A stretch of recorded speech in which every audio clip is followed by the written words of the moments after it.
to the first item on the agenda is introductions and housekeeping. So I think I recognise pretty well everyone from the previous hearing. I see Mr. Finlay and Mr. Hinson for the council, Mr. Trinick and Mr. Bell for the applicant, and Dr. Hedger as well. I don't know if you want to introduce me to the other members of your team, Mr. Trinick, or just leave that until they come in. Thanks, sir. Good morning. Apart from Mr. Bell sitting with me in the room, and you can still see on screen the whole room, there is Fraser Gillis, who instructs me from Wright Johnson Mackenzie. Oh, yeah. Hello. Yeah. His colleague Amy McDougall from Wright Johnson Mackenzie. And from the applicant, we have also around the table Trevor Hunter and Ben McDiarmid. And that's our team for today. Good. Okay, thanks very much, Mr. Trinick.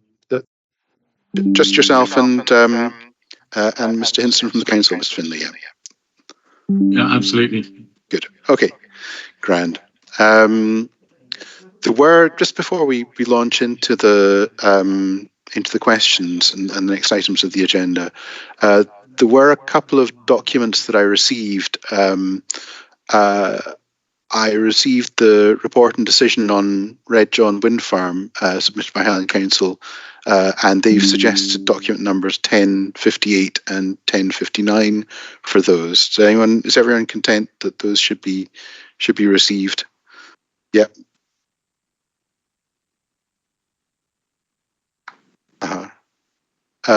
Good. Okay.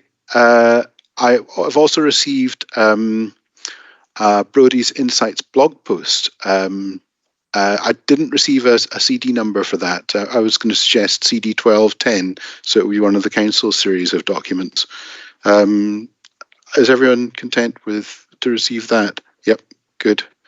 Okay, right. So I think we can simply move on, unless anyone's got anything else as in introductory part. No. Introductory matters, no. Good. We can perhaps just pass on to the first item the next item on the agenda, which is questions about the fourth National Planning Framework. And I have to admit, I left out a couple of things that I should have asked about here. One was perhaps something we can talk about after talking about the particular policies, which is the importance of the proposed development being treated as a national development. Yeah,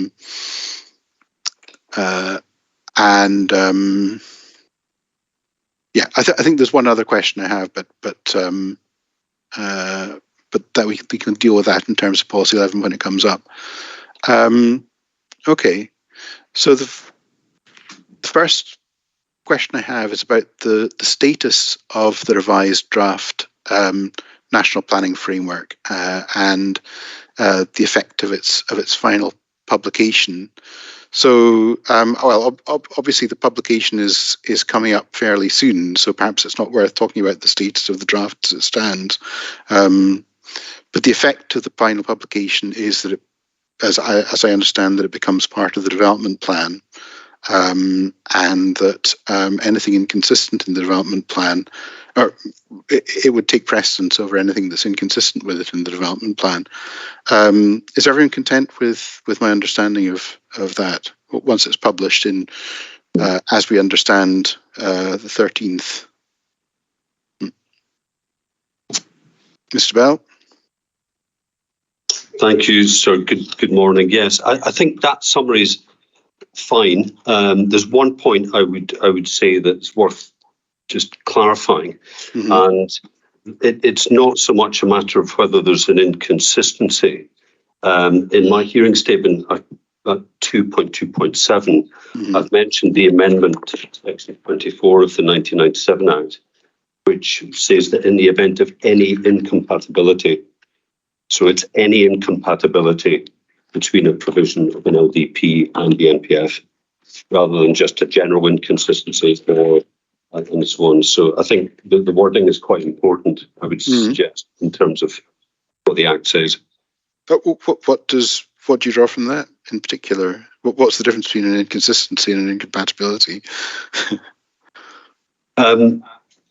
It may just need to wait until we get into some of the policies to see what that means, and to illuminate what is incompatible, as opposed to something that's just a slight inconsistency. Right. Okay.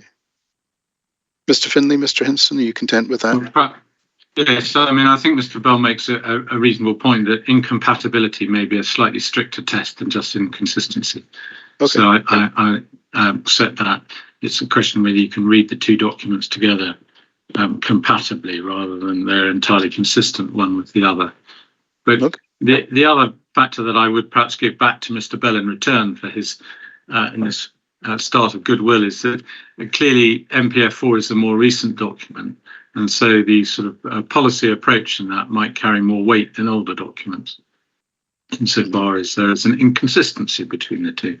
That one goes to a matter of weight, one goes to a more fundamental issue. Oh, I see. Right. So if there can be something that's perhaps inconsistent, but not fully incompatible, but the later document might carry more weight. Might carry more weight. Right. Okay. Would carry more weight. Mm-hmm. Good. Well, that's very helpful. It's an interesting thought. Okay. Is there anything else? Well, should we have a look at policy 1 then? Dr. Hedge, did you want to say anything on the status of NPF4? No. On policy 1, how should a proposal for renewable energy development be treated generally, and how should the present proposal be treated in particular in the context of the requirement in policy 1 to give significant weight to the global climate crisis? So I suppose there's two questions in that. Mr. Bell, do you want to make a start on that? Thank you. Yes, I would say, firstly, it is a catch-all development in Scotland. So it could relate to a retail park, it could relate to a fish farm, or a renewable energy development. And therefore, decision makers will need to look at whether that policy intent and outcome can be achieved for that development. And the amount of weight to be attributed to that factor could be positive or negative, depending on what the type of land use is. But here, the land use type is one that specifically will deal with the climate crisis and will contribute to a policy outcome in terms of zero carbon and nature positive place.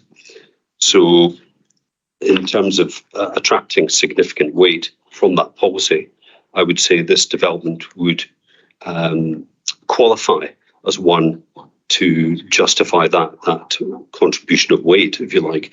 I think it also needs to be read alongside policy 11, because we know that the approach is to look at all the relevant policies, in particular the most relevant ones, and to consider the plan as a whole. And we know from policy 11 that there is a direction to decision makers to look at the specific contribution of the proposal in terms of contribution to targets, which is a different but related matter. Mm-hmm. Yeah. No, I was going to ask that. That was my extra question. Was about, but we can come on to that in terms of policy 11 itself. So just to finish, I would say the matter of scale is important, and that links again to the national development status that you referred to in your introductory comments. Mm-hmm. Mm-hmm. Right. So the matter of scale of this particular development is important. Yeah. Yes. Right. Okay.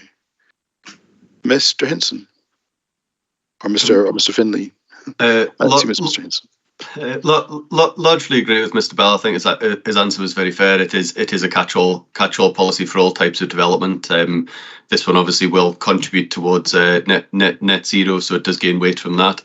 But I think just to add slightly to it, that while significant weight requires to be given to that matter, it doesn't mean that significant weight can't be given to any other matter.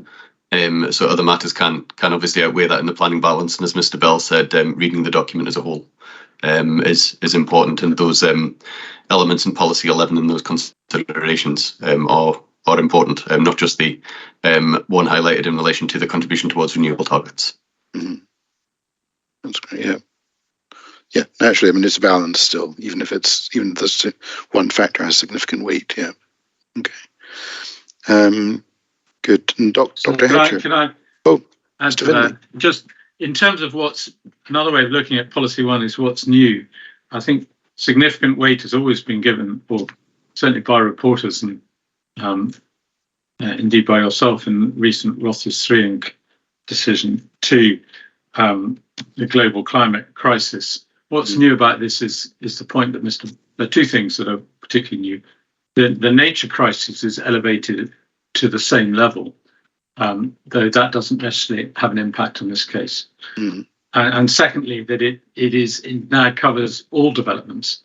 There might have been some argument about the giving significant weight to the global climate crisis in other spheres, but in renewable energy development, certainly as far as between Highland Council and the applicant, has been no dispute as to that. There may have been with other parties, but so I think those are the two main headlines of policy one. It's a reiteration of significant weight. And I agree with Mr. Bell that you really, when you're looking at renewable energy, you need to read it with policy 11. Right. Yeah. Yeah. Well, we'll come on to that point, because that's an interesting point about the interpretation of policy 11 and the particular reference to the contribution of renewable energy in particular in policy 11E. But we'll come on to that in dealing with policy 11. And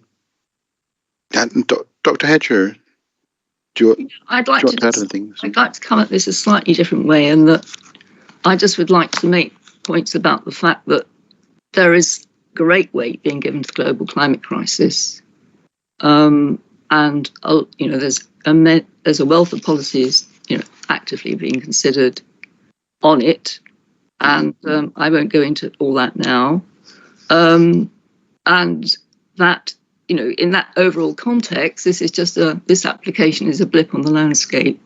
So we can come back to its actual total contribution later on. Do you want me to expand about what all the other policies are on climate change and global emergency? I mean, we're not denying that, but there always has been a big policy impetus, and the recent government policy statements, Scottish government policy statements, have increased activity on that. Mm-hmm. So this application, is probably smaller in effect. Mm-hmm. Mm-hmm.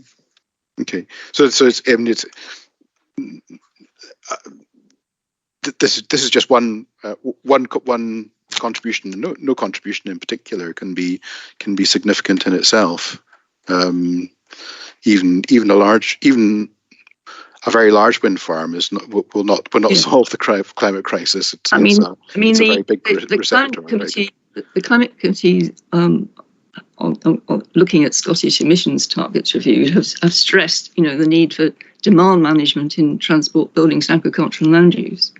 Mm-hmm. I mean, if you really look at the whole situation, it is demand management that's going to be the most effective policy. Mm-hmm. And of course, we've got the massive upscaling of onshore wind, which I think probably came through. Mm-hmm. Sorry, offshore wind, which I think came through after we'd had our last discussions. Yes. And you're referring to those the documents lodged by the applicant, the Climate Change Committee's emissions targets review. Yes. And it discusses a number of different things that need to be done. Yes, doesn't it? Yeah. Right. Yes. Okay.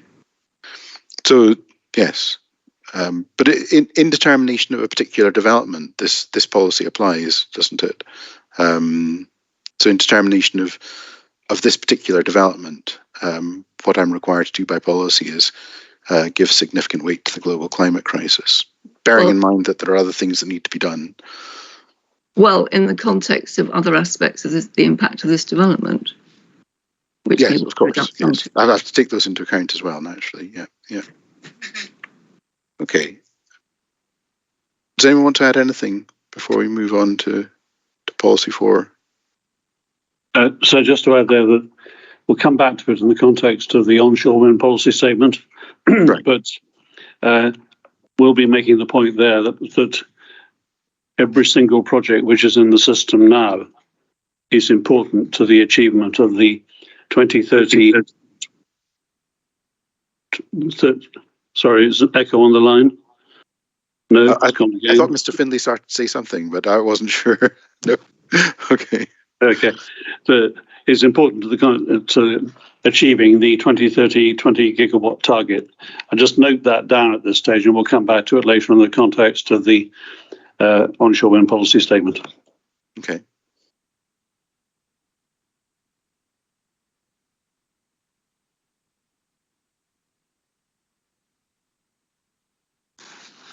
Good.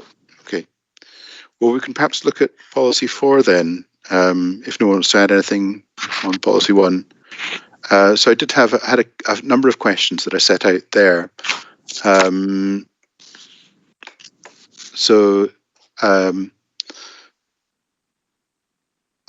suppose it's best just to deal with them in order. So how should an effect on the Wester Ross and Assynt and Coigach national scenic areas be treated in terms of policy 4C? So I suppose that this is really Dr. Hedger's point. So perhaps if I start with Dr. Hedger, what's your view on policy 4C in the National Planning Framework? How would you argue that it applies? Well, I wasn't going to, having sort of submitted various extracts from the documents, I wasn't going to reiterate all my points at this stage on that. I think obviously I accept that the government is that there is a greater emphasis on or less emphasis, shall we say, on developments in sensitive areas. But I still would contend, from all you know about my views, I don't think I need to go through those anymore, that this development is unacceptable in terms of its location in a very sensitive area, in terms of a sort of strategically sensitive area, not just its particular local context, importance for the whole sort of entry into the wild northwest. So I think that that the policy doesn't say you have to approve every single onshore wind farm in Scotland application, and I think this is one of the cases where there is enough wiggle room, shall we say, in all the documents that would make the assessment of this particular application to be exceptional, especially as it could set critical precedents. And of course, policy is always evolving. And once this wind farm were to be put up, that would be that for that area, and also set off chain reactions. So I think it has to be given very careful consideration. Is that enough? I mean, I won't go all through all my points I've made before about it. The only other thing I wanted to say about this is that there's a lot of emphasis about community in the documents. And I think in that case, the communities of use here are, the mountaineers and the people who value the area, like the John Muir Trust. And I think their views should be given particular interest, because the other communities are very dispersed. They're not, there's not an active local community that would support this locally. So we're talking about a broader community of interest in Scotland. Okay. This is not really the council's point, this one. I think you're not concerned about the impact on the National Scenic Area. Is there anything you want to add? No.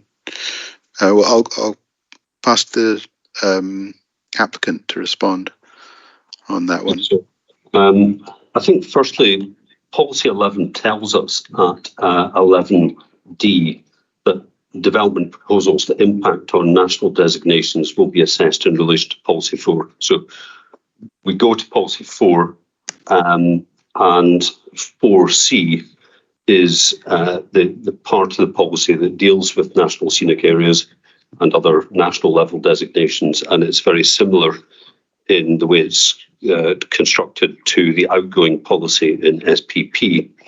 Now, in terms of the Wester Ross Assen Koigach NSA, that is addressed in the EIA report, which is CD 1.3.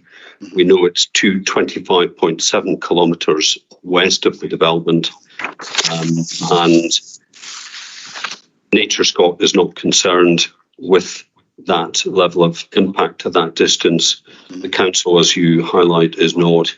And in the Statement of Agreed Matters, which is CD 15.1, it's agreed that there would be no significant effects on the NSA and no effects on the integrity or the objectives of designation, which are the specific matters that the test requires a decision maker to examine. In terms of the wild northwest, certainly, when you go past this site, past Glascarnach, and you're driving towards Ullapool, you see Anchellach, it comes into view, and once you drop down towards Lochbroom and pass Ullapool, you are in the wild northwest. There's no doubt about that, with Koigach and the Coolmore, Colbeg, Stackpolly, all those iconic mountains. But there is, we say, a considerable difference from this area to that. And the NSA is very much part of that northwest area that is different and indeed distant. Thank you.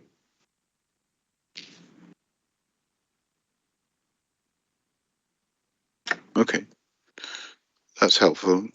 Dr. Hedger? I just want to make the point that, of course, you can see this development from the wild northwest. Mm-hmm. I mean, that's the issue in terms for me. Mm-hmm. But in terms of Scotland and John Muir Trust have these concerns about the fact that although these, in terms of the wild areas, they're not.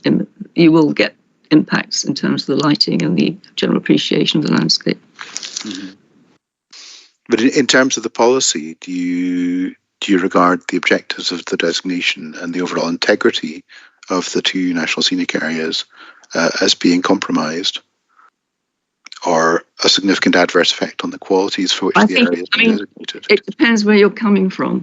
I mean, I would probably say yes, others would say no. So it's a question of balancing it. Right. Okay. Does anyone further anything on that? We'll have a nope. Okay. So the Ben Wyvis Special Landscape Area and how an effect on it should be treated in terms of policy 4D. I've got a slight echo. I hope nobody else is hearing that. I think this is the council's point first, so perhaps I can go to Mr. Hinson or Mr. Finlay. Yes, so the Highland Council, we haven't advanced a reason for objection on impact on the special landscape area. No.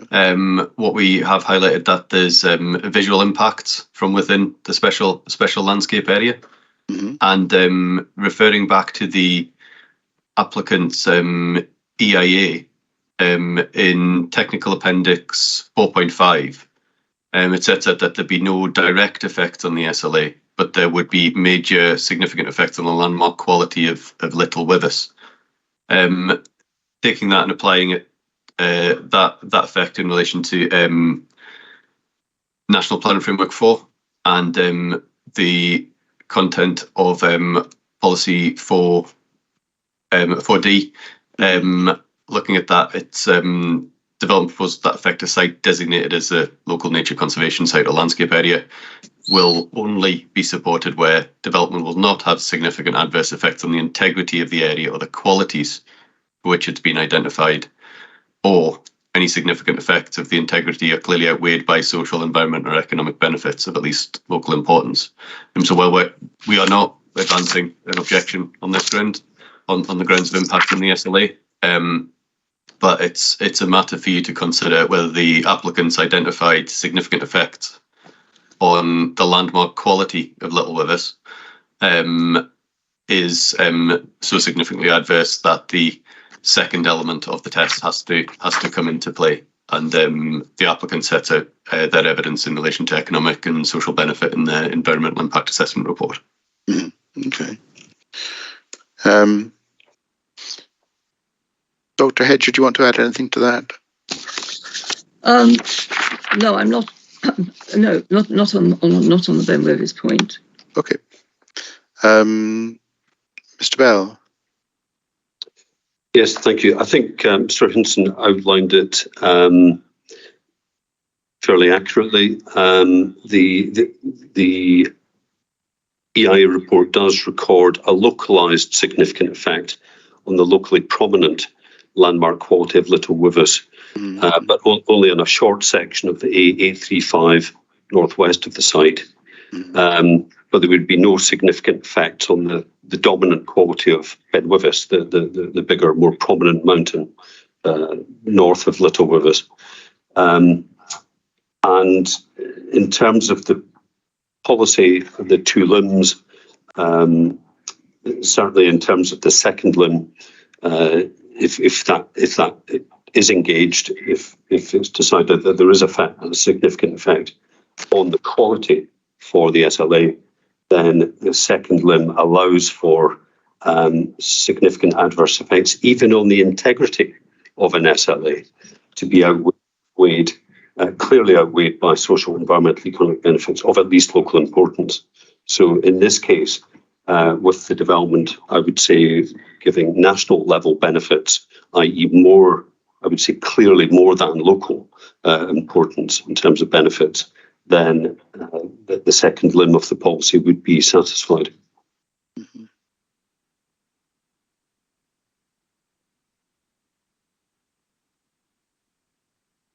Okay. Does anyone want to comment on that further, Dr. Hedger or Mr. Hinson? No? Okay, good. Okay. The question of wildland, impact on wildland, has also been raised. I think again it's rather Dr. Hedger's point than the council's. But Dr. Hedger, do you want to comment further on the point about policy 4G, about the effect on wildland? How should the effect on wildland be treated in terms of policy 4G? And if I'm sorry, I've got that's a fire alarm here. I don't know if you can hear it, but I think it's just a test. I'm just going to sit here. Oh, it's confirmed it's a test. Yeah, right, that's fine. I don't think I'll reiterate what I said earlier. I can accept. I see that as I said, that there are shifts in policy from the Scottish government in terms of and these areas, but that doesn't mean that the impacts on them, however perceived to be distant and insignificant, need to be overruled in all cases. Mm-hmm.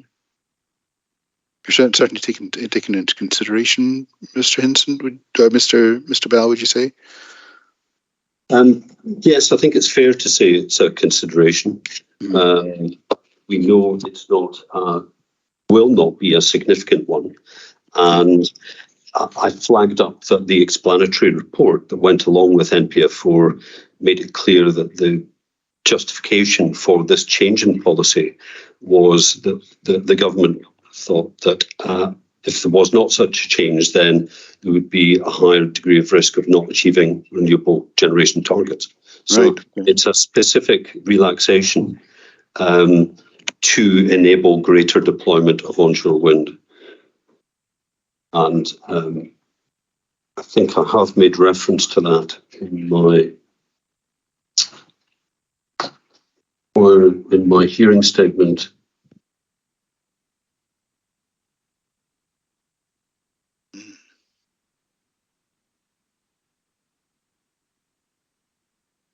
I'm struggling to find the reference, but it is in the explanatory report. If you were to word search wildland areas and the justification around policy 4 part G, there is that reference. So wildland areas in the explanatory report for NPF4. Yes, which is document CD 5.22.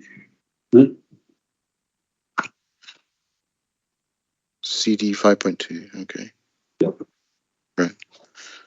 Great. Okay. Ms. Hinton, I mean, it's not really the council's point, but do you want to comment on that? Yeah, just very briefly. There is obviously a fairly significant policy shift, perhaps a clearer policy position than there was at the time of the last hearing. The Highland Council don't have a objection on wildland grounds, albeit there are some areas that we have issues with visual impacts from within wildland areas. Yeah, so it is a consideration, as Mr. Bell said, I not want to be given significant weight given the change in policy position. But I think my take from the explanatory report that accompanied the document was, yes, it was a specific relaxation for renewable energy, but it was renewable energy, not just onshore wind, was my take from it. So other types of renewable technology as well. All right. Pump storage, solar, whatever. Yeah. Okay. Great. Sorry, just for your note, sorry to interrupt, it's page 159 of the explanatory report. Right. Okay. Can I just make another point? Of course you may. Yeah. Yeah. I mean, we're talking about a relaxation applying to the whole of Scotland. Can we just go back to the fact that, you know, in the NPF4 document, there is special recognition about the environment in the North and West Coastal Islands, the points that are listed there, so that they are recognised as special areas within the whole document. Mm-hmm. Well, perhaps you can go on to that point. I mean, these are unless anyone has anything further on. Oh, sorry, I've missed out a question, but perhaps it's best to deal with those points first, since you've raised them. There are a number of references to the environmental quality being a key asset for rural areas, the acknowledgement of the exceptional environment in the northwest and coast and islands, the importance of landscape to national identity. Opportunities to grow the green and blue economy, recognizing environmental assets. So, how far might you take those into account in understanding policy 4 in particular, and what I should do in policy 4? I'll just make 2 points about other developments in relation to that. We've just got now a Cromarty Firth green port status, so you know there's obviously there's recognition that in those areas there are places where there will be development in the right areas, the right places, and to maximise environmental assets. So, and the other point I did want to bring in at some point, and this might be the way to do it, was that there is. Following Ofgem's approval of contract for differences for the Lewis wind farms, the whole Western Islands HVDC is now very active. And it's been going for a long time, but longer than before we came here, I know, from local friends. But the point about this is that it was always recognised that there would be undergrounding of the cable once it got to the end of Little Lochbroom from Dundonald all the way through to Bewley. So that it was recognised that this cable, which is going to go through these sensitive areas, would have to be underground.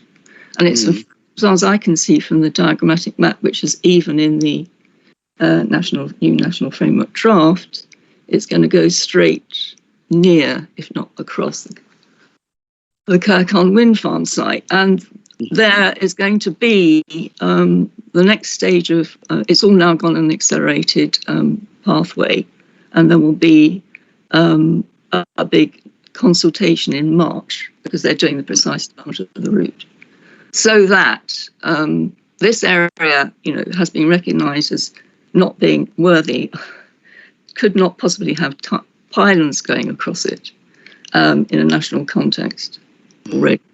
I just wanted to make that point.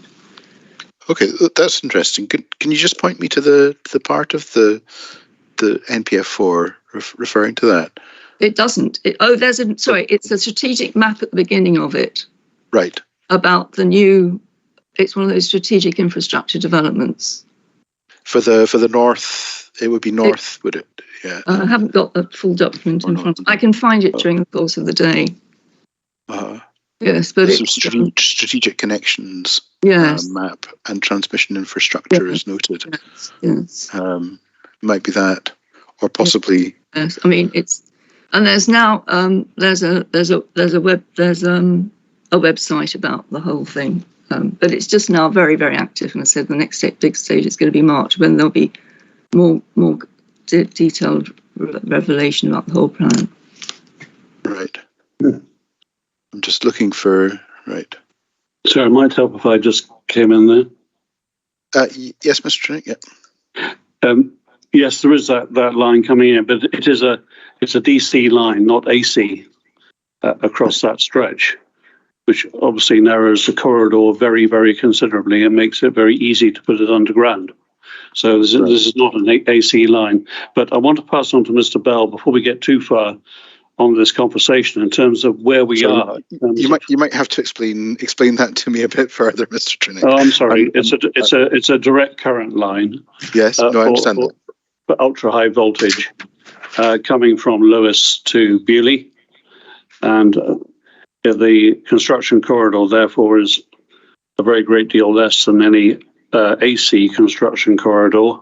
It also means that it is extremely easy to put the line underground, and it takes very little space. That was just as a matter of fact. But I want to pass you on to David Bell to deal with where we are on the map before we go much further. Right, okay. Thank you. Yes, I think in terms of this question and the reference to some of the phrases that are on the agenda, such as environmental quality is a key asset for that area, and reference to the north and west coast and islands and their exceptional environment. There are two diagrammatic maps, one on page 24 of NPF4, which is the north and west coast and islands.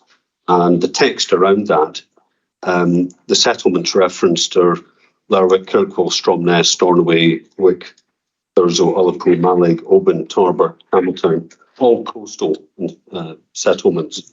And the third paragraph references the exceptional environment of coastal and island landscapes. And the priorities at the end of the section on page 23, all of them, well, the first one references the blue and green infrastructure, the second one, coastal and island communities, and the third one references again the blue and green economy.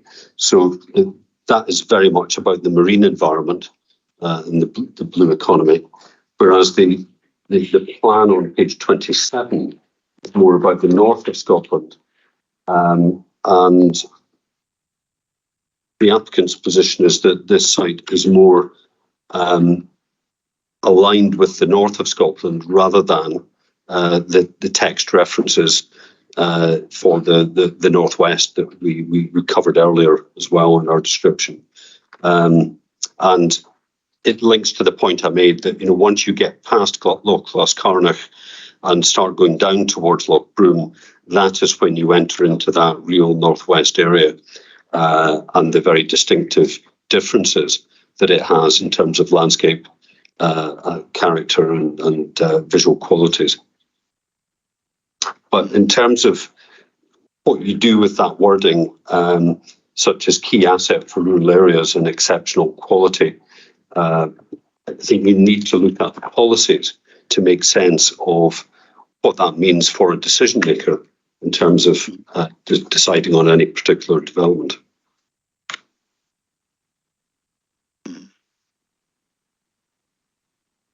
Sorry, can you just expand on that last bit a little bit, Mr. Bell? So what I was saying is that in terms of how a decision maker would approach what these general descriptions mean for a geographic area when dealing with an individual development, because we now don't have a spatial framework in terms of group 1, 2 and 3 areas, we do, however, have policy 11, which says that in all areas except for national parks and national scenic areas, there will be in principle support effectively. So the only carve out is in relation to national parks and national scenic areas. In all other areas, it's one of general support, subject to the parameters that we get in some of the other policies, such as policy 4 in terms of local landscape areas and the new guidance in terms of wildland areas and so on. Mm-hmm. Okay, right. Mr. Finlay? Yes. Can I pick up on a number of matters? First of all, I think we agree with Mr. Bell that it's primarily the north that this proposal would fall under, rather than the north and west coast and islands. But there are similar passages to those identified by Dr. Hedger in terms of the north. If you look at page 25, the opening paragraph for the north talks about the Highlands being, reading short, renowned for their stunning landscapes. The last paragraph in that left-hand column talks about the rural heartland as much more than a place of beauty and isolation. And then on the last paragraph on the right-hand column, the area's environmental quality, etc. Those factors lead into the priorities on page 26, which include as the first priority, it's really a joint priority, protecting environmental assets and stimulating investment. So whilst I think Dr. Hedger may have identified although there's understandable lack of distinction between the north and the Highlands, perhaps not the most appropriate part of the document, the same points can be made with respect to the north, and indeed they appear throughout the document. And it's a point that Mr. Heinsohn has made. And if I can come back to the wild land, where there's been a specific relaxation from a previous approach, that has been flagged up and made entirely clear, and wild land is a very good example of that. Likewise, development on peat, and that to an extent links in with Mr. Bell's point, which I'll come to a moment, on spatial framework. But there has been no similar relaxation on protection or suggestion that the natural environment, leaving aside those specific instances, carries any lesser protection. Mm-hmm. Indeed, to answer your point, those references emphasise that it is treated as importantly as it was before. They're relevant because they reiterate a continuing approach. In terms of the spatial framework, Mr. Bell is just in terms of the sort of protect environmental assets. Yeah. Well, if you, for instance, I'm not taking now time to get one goes back to page 7 under the National Spatial Strategy. There's this is a point Dr. Hedger pointed out, that there's a requirement to ensure the right development happens in the right place. Right. Yeah. And on page 8, the cross-cutting of outcome and policy links. Policies 3 and 4 are specifically identified as being there to protect natural assets Now, the extent to which they do is obviously a matter of judgment in each case, but there are other, similarly on page 18, there's a recognition of environmental quality as a key asset for rural areas. There are a host of, not necessarily a host, but there are repeated references to that throughout the document, but there's no suggestion, like there is for wildland, of a relaxation of protection, general protection.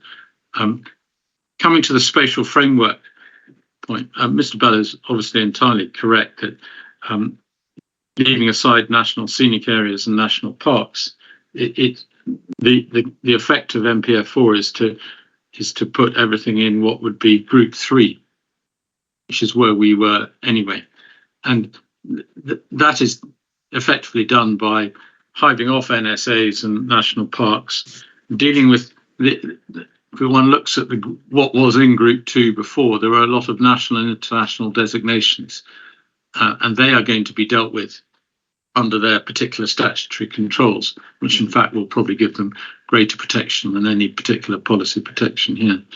And wildland and Peter, I've already covered, but in principle, I think for the purposes of this application, the same in principle support, which Mr. Bell was correctly referring to, for wind farm development in this location has not changed. Because I think it's agreed between the parties that this should be, or certainly between Highland Council and the applicant, that this was treated as a Group 3 location where there was in principle support subject to detailed consideration. Same position under NPF4. So it doesn't undermine Mr. Bell's approach, but in context, the change of the spatial strategy and moving away from groups may have impacts in certain cases. Definitely, I'm not suggesting otherwise, but in this case, our submission will be that it has no major impact because the same in principle support was there before and is now in more or less the same terms. So that went very wide indeed and far beyond the agenda point, but could Mr. Bell please come back on those points? I think just a few, I'll be fairly brief on it, but Mr. Finlay started by referencing stunning landscapes. And of course, this by necessity has to be a very simplistic description of the Highlands in 2 pages. But undoubtedly, there are some stunning landscapes. And if the question was posed, well, what are they? It might be areas like the Cairngorms National Park, Glen Affric National Scenic Area. There's a hierarchy of landscape designations, as we know. But the view over from Little Wivis to the Fanix is pretty stunning. It's nice, but if you were to ask, I suppose, a planner in an objective way as to what the stunning landscapes were, there would be a different list. But of course, it's a matter of subjective opinion for each individual. I appreciate that. The important point, I think, about those summary references, though, are the priorities at the end. And we see upper lowercase bold priorities on page 26. The first priority is this part of Scotland can continue to make a strong contribution towards meeting our ambition for net zero. And then it lists the national developments, and there's pump storage, but also strategic renewable electricity generation.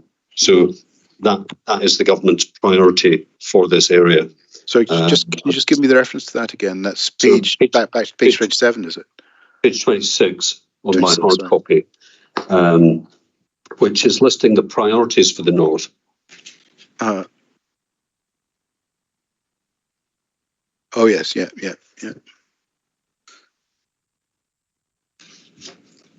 And then that directs to the annex in terms of national development. Yeah, of course, yeah.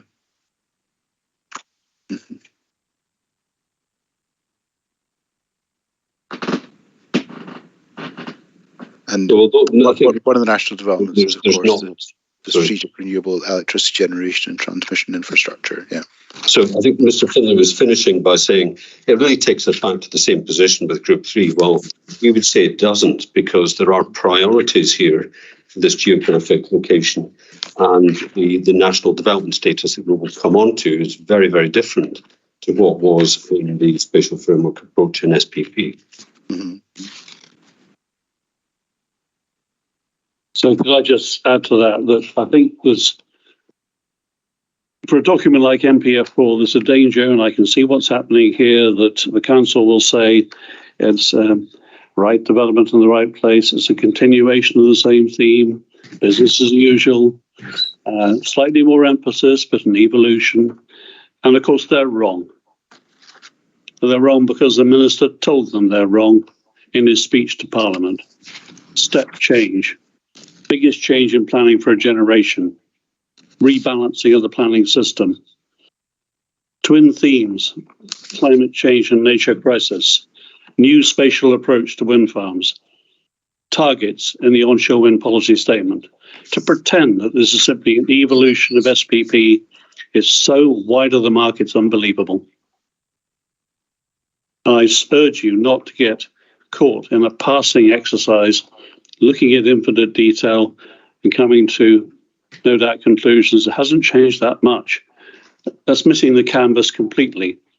It has changed dramatically. Mm-hmm. Thank you, sir. Good. Okay, does anyone want to come back? Mr. Finlay may want to come back on that. Very briefly. Mr. Trinick mischaracterises Highland Council's case. Of course, NPF4 has made dramatic changes in certain areas, and I'm not going to suggest that the minister has misled Parliament in saying it's the biggest change since 1947, but you have to identify what the changes are. Now, one of the dramatic changes is that NPF4 is now part of the development plan, and no one could argue that that is not of itself a dramatic change, and of itself might be one of the biggest upheavals to the planning system since 1947. But one has to, one can't get away from, as much as Ms. Trinick might like, from looking at what the reality of the position was before NPF4 and what the reality is afterwards. That's not a matter of passing, that's a matter of having regard to the practical reality of the situation, which no doubt both of us will return to in our closing submissions. Mm-hmm. But I just thought I'd make it clear that the matter is a little bit more nuanced than Mr. Trinick suggests. Dr. Hedger. Yeah, I mean, I think there can still be a big change in the document, and that it doesn't necessarily apply equally in all places at all times within Scotland. And there are areas carved out, as we've already discussed. My line's slightly different. I mean, I recognise that there is a change, but I can see that there's still scope to provide back support for refusal of this application within the document. That was my line. Yeah, no, I understand that. Yeah, yeah. Uh-huh. Can I just one more point? I needn't say it in the next section. Okay, but that we seem to be getting recognition from the applicants that this wind farm is located in an area where there's a start of a change. That is the point precisely, that this is an entry point, to the northwest coast. This is the way you get to Stornoway, actually. Ullapool's tourism support is based on being in this wild area through which people have to go. And also you get to the north area through, you can get to the north through this route. You don't all necessarily go up the A9 through up to Wickbat to John O'Groats. So it's an entry to the north and the northwest. As I've said before. Yeah. And on that basis, it should be treated as part of both. Yes, I mean, it's part of the experience. I mean, we're not just talking about one little site. The point is that this site has a big impact outside. You can't hide turbines when they're 197 metres tall in this landscape. It has a big impact out there beyond it. I won't say that again, sorry. No, that's fine. We're kind of drifting back into landscape and visual evidence rather than sticking to the policy, but it's an interesting point about this being an entry to the north and northwest. Does anyone want to say anything further on that? I mean, we've slightly covered my other point, which was just above it, about what unacceptable means in terms of the policy, but we can maybe come back to that in a moment. Does anyone want to finish off on this particular policy about the importance of these references? We've gone slightly wider than that, obviously, about the nature of NPF4 and the change it makes. But Mr. Hinson. Yeah, so just briefly in relation to the point, so Mr. Bell's covered it in terms of the transition and where that is. Obviously, Highland Council gave evidence on that as part of the landscape and visual section, and Dr. Hedges talked about it as well today. But just to remind that our evidence was that this is a transitional area from the northwest or the wilder west into the more settled east, and that was part of our evidence. But I don't want to rehearse my evidence any further unless I'm accused. I don't want to be accused of bringing that all back through again. So, thanks for reminding me of that.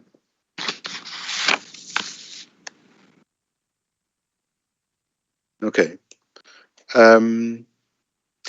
Well, perhaps we can go to the question about, I think it's probably partly been covered, but the question about what exactly unacceptable means in Policy 4. And just remind myself of the context of that. It's Policy 4A. I've moved away from the policy. I was looking at page 27.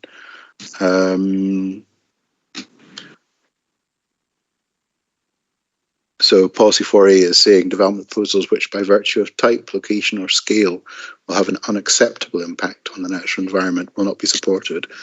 So how am I to understand unacceptable? Or what's the criterion of acceptability?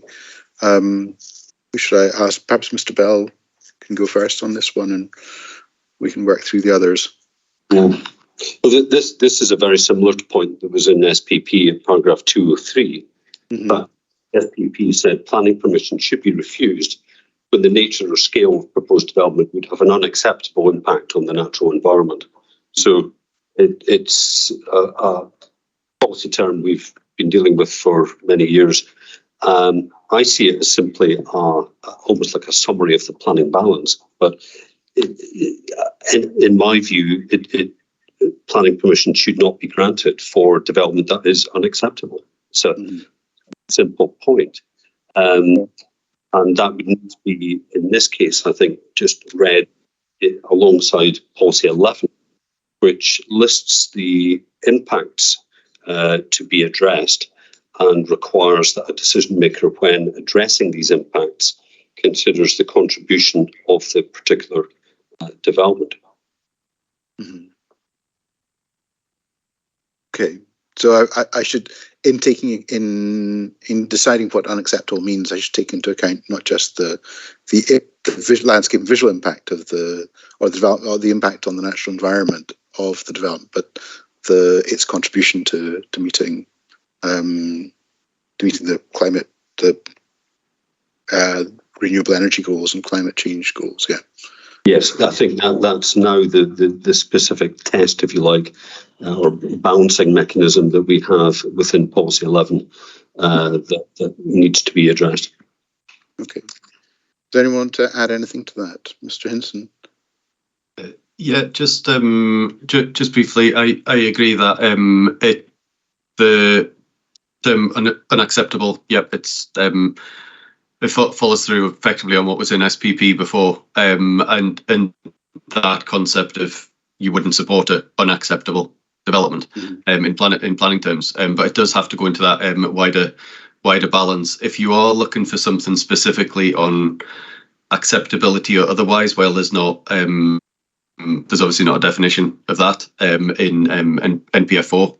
It is a matter of judgment based upon the evidence that you have in front of you, but something that may assist you in coming to a view on the acceptability or otherwise maybe the criterion in the onshore wind energy supplementary guidance, which is they're not tests, as we've been through many times before, but they may assist in coming to a view in relation to those landscape and visual impacts. And obviously, you've got the evidence from the applicant and the Highland Council, both in terms of the inquiry and the environmental impact assessment report, and the provisions of GLVIA 3. Never gets any easier to say that one, where it talks about the range of factors that can help in the identification of valued landscapes that may assist as well. So that's fortunately I've not got the CD reference number, but there's box 5.1 in which is page 84 of GLVIA 3. Okay. Perhaps I can just add to that. I agree with the way Mr. Bell put it. The word unacceptable has been taken forward from SPP. You're given it denotes a balancing act, which I think Mr. Bell's entirely correct to say. It's not a test as such. There isn't a test in NPF4, but it denotes a balancing act, and it's the same balancing. It doesn't denote a different balancing act to previously, but the factors that will be taken into account it are primarily those that are dealt with by Policy 11 when you're dealing with renewable energy development, and they're listed in Policy 11 in to a certain extent in the same way that they were listed in Para 169 before, but there are other changes in Policy 11 as well. So I'm not seeking to say it's the same, but it's a judgment to be made taking into account various factors. And I agree with Mr. Bell that not only does that impact on natural environment come in, but also the extent of benefit. And that perhaps chimes with his scale point before. So they're all there. I don't think there's anything particularly new about that balancing act in the terms that it has to be carried out. But perhaps decision makers are given no more assistance than they were in the past as to how to do it. It's the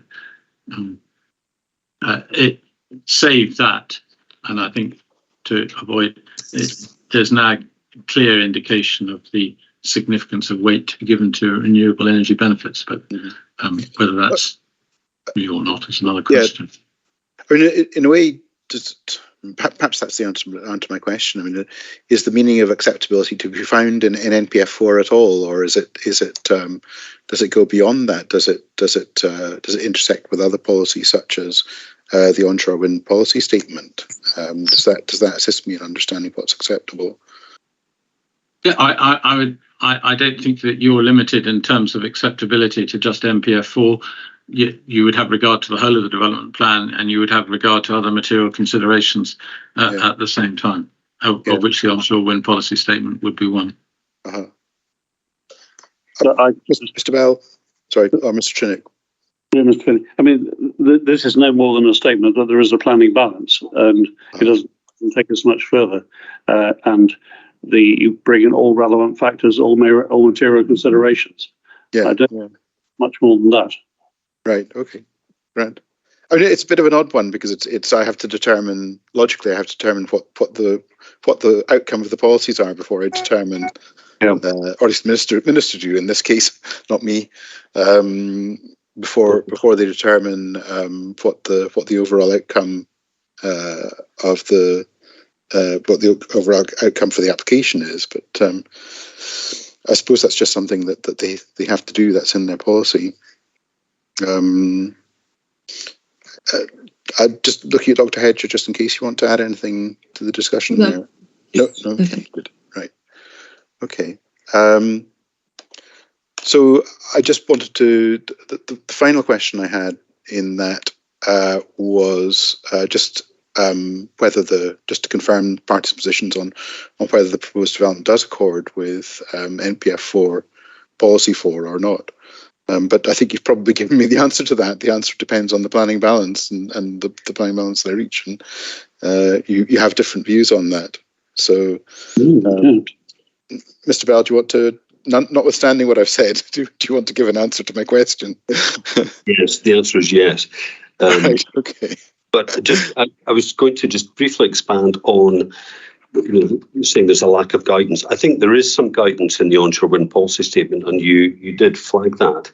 3.6 in the onshore wind policy statement is a section on NPF4, in terms of landscape and visual amenity, and it gives us a bit more than is set out in policy 11. And if I could just maybe flag up 4 points from that. So just let me get hold of the paragraph. Sorry, what was your reference to it again? The onshore wind policy statement, section 3.6. 3.6. Oh yes, I'm sorry. I'm looking at the appendices. That's what it is. Right. Yes, I'm at it. Yeah. So this is in the chapter entitled "Achieving a Balance and Maximising Benefits." So it's about the balance of considerations, and 3.6 specifically refers to NPF4, landscape and visual, and that's the key issue in this case. And 361, we can see the reference to the 20 gigawatt target. Rapid transformation is required, and this will require taller and more efficient turbines. This will change the landscape, underlined. The original emphasis is there. So landscape change, first point, landscape change is anticipated and clearly signalled to the decision maker. And then the second paragraph deals with the role of LDPs, and they need to realise their area's full potential. But further down, it says the only areas where wind energy is not supported are national parks and national scenic areas. We covered that.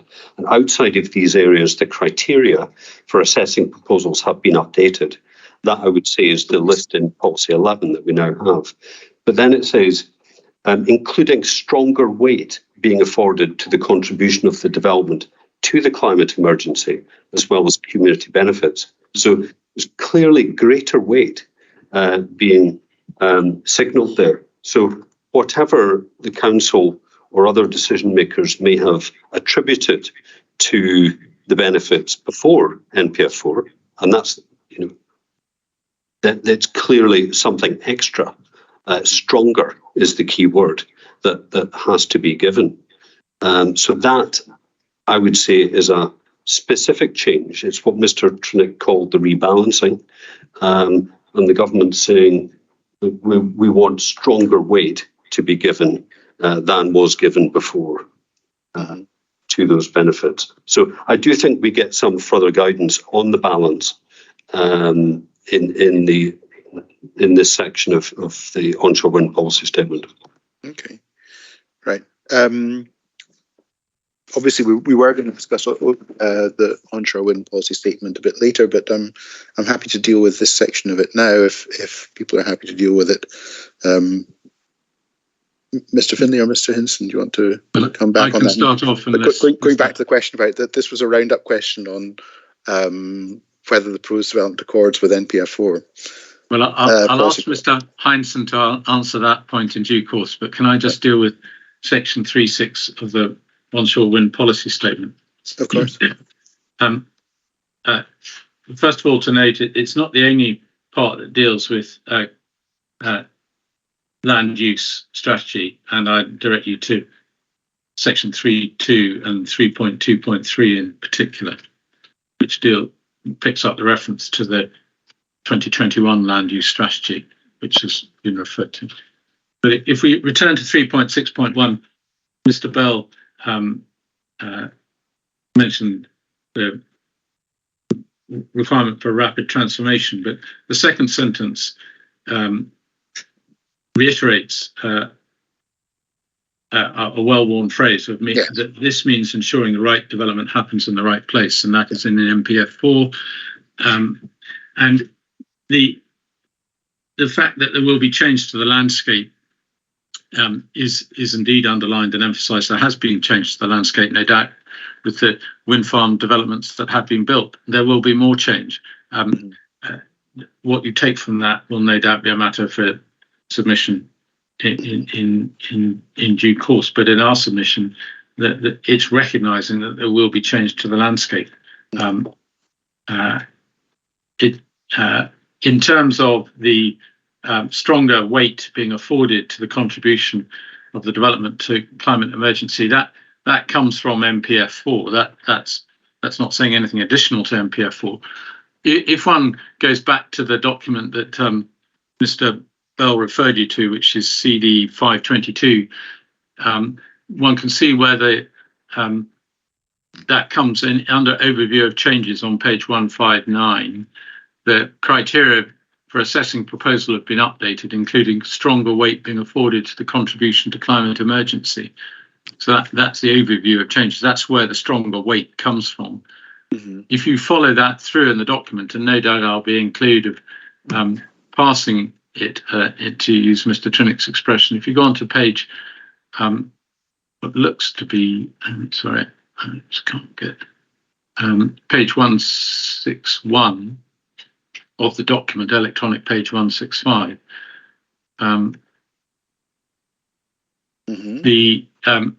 there's the second box says the extent to which policy 19, which is what just give me a moment to get hold of that. 161. So it's internal page 169, electronic page 165. Oh, right, that's helpful. Thank you. Right. Yep. The boxes. Yeah, the second box, the extent to which policy 19 offers support for renewable energy development, and then the change is set out in the box that follows, and it is the strengthening is telling people that the targets will carry significant weight. That is what the strengthening is. There may be other boxes in there which are relevant. And one can see the stronger weight perhaps being reflected in the approach taken to wildland areas. But one has to look at both the headlines and the detail. That's our certainly what I had to say on section 3.6 of the OWPS, and I'll pass back to Mr. Heinsohn as to whether he wishes to add anything to that, and if you would answer your wrap-up question at the end of policy 4. Got nothing further to add, but as I think, so as you summarised positions at the outset of asking this question, it depends on your perspective. Mr. Bell, on behalf of the applicant, has obviously said yes, it does accord with the National Planning Framework 4. We would say that no, it doesn't accord with the National Planning Framework 4. Okay. Dr. Hedger, there's not a albeit specifically we're not raising issue with those matters such as special landscape areas and wildland areas or NSAs or anything like that. But looking at policy 4A, then we would suggest that it's got an unacceptable impact, but that's in the wider balance. On the natural environment. Yeah. Okay. And Dr. Hedger, I assume that's your position too, is it doesn't apply with 4A. Yeah. Okay. Rand. Well, should we pass on to policy 11? There is obviously some intersection between policy 11 and policy 4 at least in terms of the discussion that we've had, because of the particular issues that arise in this development. I'm just getting hold of it. It's after Brownfield, isn't it? Yes. Right. So, yeah, this is, yeah. So I think, unless you disagree, I think probably the key issue for us is policy 11 E2, which is in addition to project design and mitigation will demonstrate how the following impacts are addressed: significant landscape and visual impacts, and then recognising that such impacts are to be expected for some forms of renewable energy. Where impacts are localised and or appropriate design mitigation has been applied, they will generally be considered to be acceptable.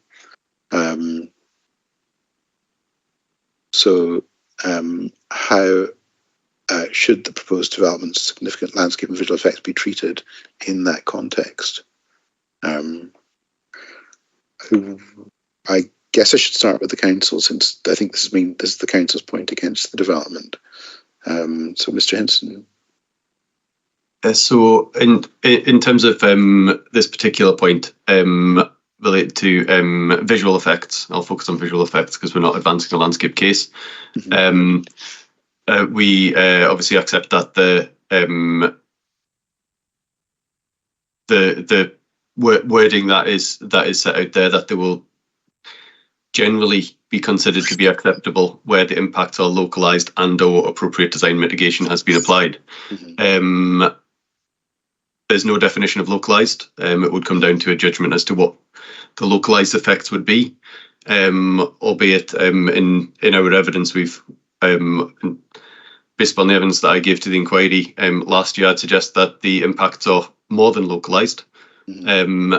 Given the length of the A35 that you'd see the scheme from, and the significant effects from a number of the viewpoints which are some distance from the site, or the significant effect that we've identified anyway as the council. And then in terms of appropriate design mitigation being applied, we obviously give evidence on that, and it was discussed at length. And we would suggest that appropriate design mitigation hasn't been applied. Yeah. Therefore, we would consider that while they'd generally be considered to be acceptable if they were localised and/or appropriate design mitigation has been applied, we would suggest that neither of those are indeed the case, based on the evidence we've presented to the inquiry to date. Mm-hmm. Mm-hmm. Okay, so it's fairly straightforward on that second sentence. In terms of localised, presumably you'd accept that it must be localised for or perhaps you wouldn't. That localised should be taken in the context of a wind energy development rather than a general approach to.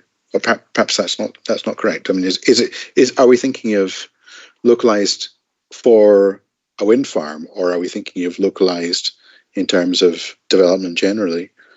I think you've got to take this as localised in terms of a wind farm. And is it beyond what you would usually expect for a development of this scale? You can only really define what localised, in my mind anyway, you can only really define what localised is on a case-by-case basis.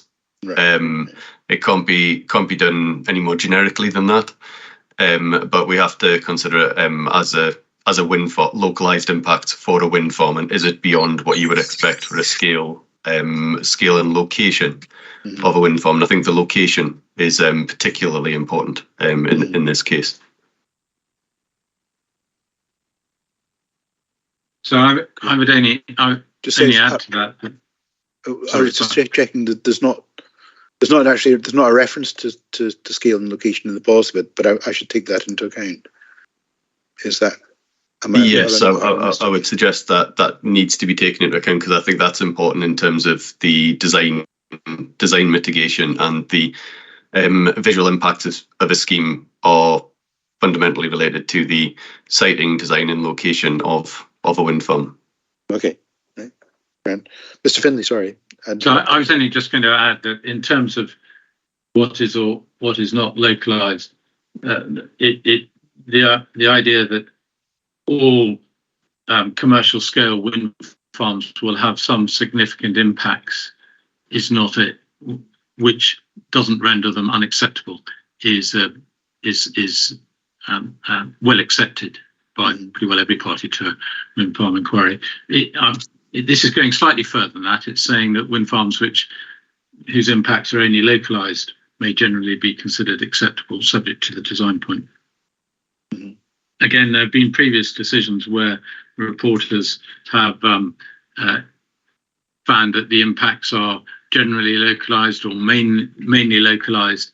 So a bit like unacceptable, it's a judgment that has been made in the past.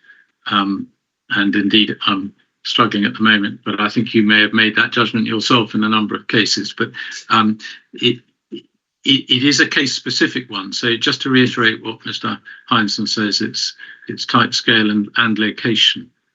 So and the having regard to the particular impacts.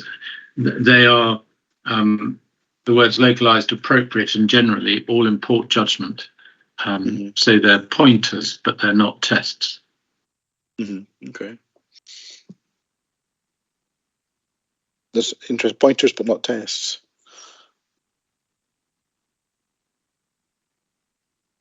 Right. Dr. Hedger, do you want to add anything?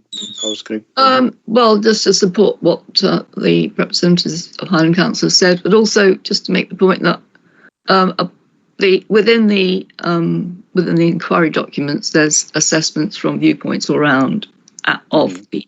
I think I mentioned before that I walked up through the bog into the site, and then also used the Corrie Malley access road, which gives rather better access into the whole area, and then look back to assess how this development is going to be seen, how far you can see from that development, not how far other places you see of the development.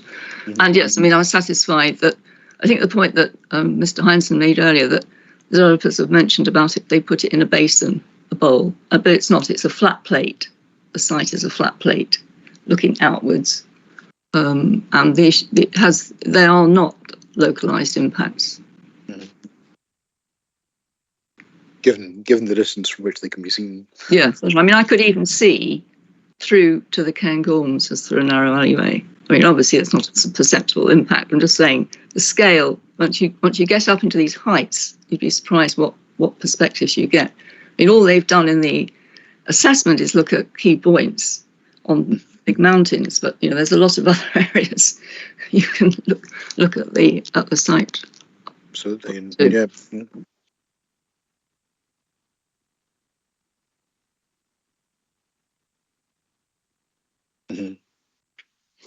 Okay. So to respond to those points for the applicant, Mr. Bell, yeah. Thank you. I think there's probably two sources I would say for the term localised. I think taking the first point would be the drive on the A835 and the site visit that you will have done and others have done. And certainly my experience of that, it is localised insofar as there's very limited visibility from the 835. And as I was saying earlier, once you're past the Allgoosh and driving west, then the scheme is behind you. And the evidence of Mr. Denny, I won't go into it, but certainly in his inquiry report, there are a number of specific paragraphs that deal with his conclusions on the localised effects of the development and visual effects. So just to give you the references, paragraph 4.3, where he comments on the relatively small number of visual receptors in a localised area relatively close to the site. And in terms of the road network, limited to one relatively short section of the road on the A835. And also at paragraph 6.2, he comments on the topographic containment that would give rise to limited and localised effects. And that's what I talked about earlier in terms of that simple drive through where that would be evident. Mm-hmm. I think in terms of design mitigation, there's two sources where that is explained. One is the Design Evolution Chapter 2 in the EIA report, and also Chapter 4 in the LVIA that covers siting and design principles. And that specifically looks at how advantage was taken of the topographic containment. So I think I won't say any more than that without delving into the specific landscape and visual evidence. Thank you. Okay. So could I just add to that? Sure. And with apologies to Mr. Heinsohn and Mr. Finley, you've heard this twice already in hearing sessions. On the question of localised, I think Mr. Heinsohn is going exactly the right direction. It's a question of calibration as much as anything, that there's an acquired expectation through enormous experience of the sorts of impacts, visual impacts in this case, which commercial wind farms will have. And I guess if I was in your position, what I might be asking myself is, does this wind farm have spatially or in terms of quality or intensity or some other metaphor impacts beyond those which I would normally expect from a wind farm of this scale? If the answer is no, then I think that might point towards localized effects.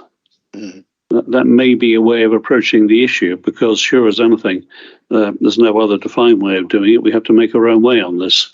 And no doubt we will do so over inquiries as they unfold over the next few years. But I think that might be an approach that certainly I would find helpful.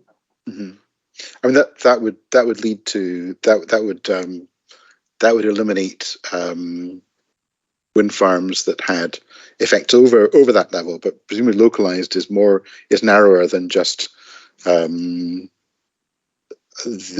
degree of effects you'd expect for a commercial wind farm, or is it the same thing? I'm looking in the round as the sort of visual effects that you would expect from a commercial wind farm. But it could be narrower than that. You may be right. It may simply be a spatial expression. I think we have to, I don't know is the answer. I think we have to explore as we go. Okay. I'm starting out on this road, and that's how I'm starting out. Okay. Thanks. Does anyone want to comment further on that? Sorry, I can just add one point. Oh, sorry. Mr. Trinick refers to scale, but it's a point that Mr. Hindson stressed and I reiterated, that it's scale and location, and it's quite difficult to divorce one from the other, and that what you expect from a wind farm. Which are we talking about? Scale of wind farm or scale of the effects here? Scale of the. I think. Well, I was picking that up from Mr. Trinick, but I think it was scale of the wind farm, that a wind farm of a particular scale, so a commercial scale wind farm, perhaps that's the better way of looking at it, will have significant effects, as a point I've made already. But it's not just looking at the scale of those effects, and I am talking about effects from a commercial scale wind farm. You have to take into account location too, amongst, and what you might expect from the same size of wind farm in one location may be different in another location. And I would also will be submitting in due course that localized is something more specific and limited than just impacts you would expect from a wind farm of a particular scale. Because if it had, if the advice was to be that commercial scale wind farms are acceptable unless they give rise to unusual scale of effects, that would be a completely different type of advice.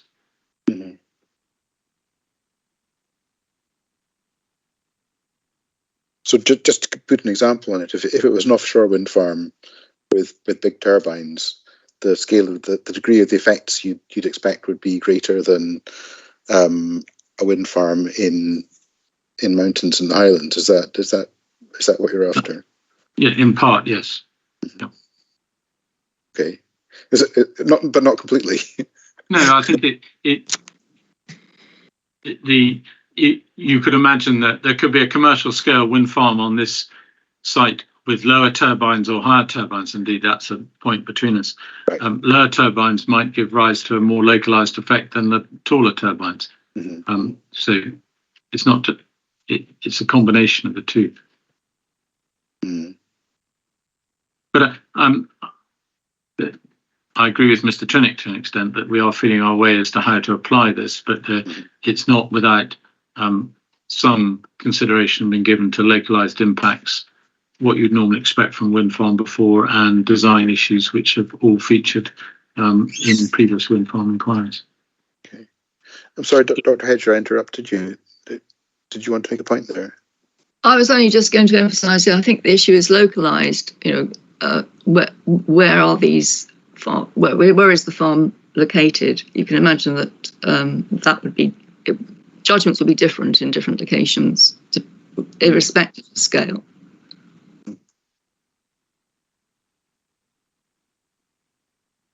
Mm-hmm. In a way, almost how the design interacts with the location. Is that perhaps something that we're looking at? Maybe not. I mean, that's maybe going further than what the actual words of the policy. Well, so can I come back on that? I think we have to be careful not to try and, I use the word again, pass it too far. We are feeling our way. The reason for my suggestion about calibration is partly to do with consistency of approach as between decisions. There is a need to calibrate our approach here so that successive decision makers have an expectation of what they might understand by the word localized. Cases have to be comparable. So in some ways, I'm tending towards your narrower spatial definition. Can see Mr. Finley's points that he may be right, he may be wrong. I don't know. We'll have to wait and see. But my basic approach is one of calibration and trying to achieve a consistency of approach across decisions. The other quick point I want to make is the one thing we have not looked at the start of policy 11E. In addition, project design mitigation will demonstrate how the following impacts are addressed. I just wanted to make it clear in the evidence, as opposed to simply in closing submissions, that I do not take that to mean are satisfactorily addressed, because that starts to import a planning balance at the wrong stage. I believe what that means. I don't know, but I believe what it means is it means that the applicant has looked at the issue properly and has visibly addressed it. Right. Whether or not it's satisfactorily addressed, well, that's a matter for the balance and for the decision maker. He's taken a proper look at it.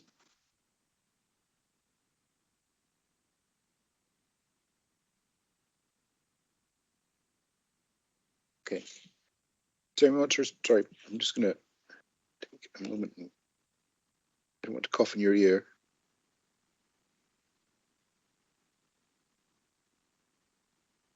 I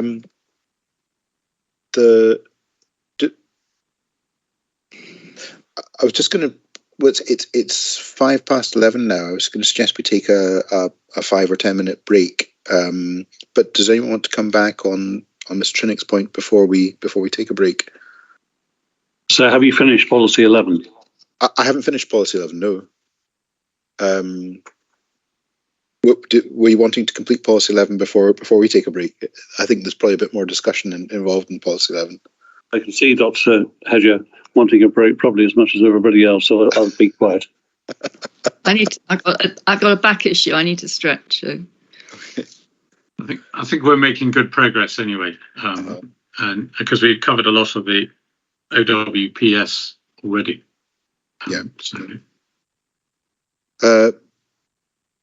Well, is everyone content to take a break there? Just a 5 minute break. So just say. The word 10 has been said around this room. Can we have 10 minutes? 10 minutes. Okay, 11:15. Yep. Yep. Okay.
very similar.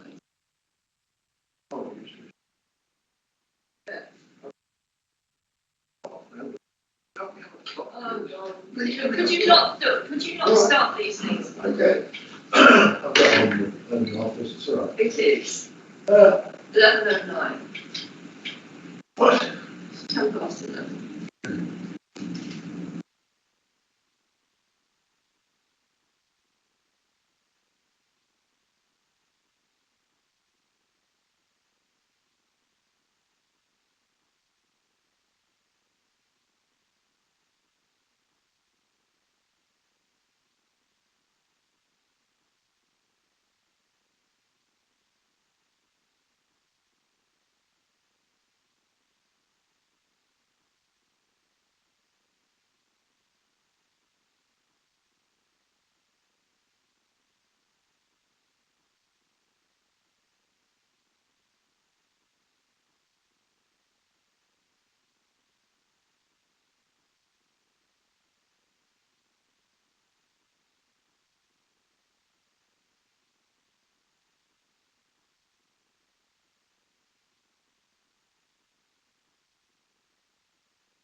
there's a couple of people still to come.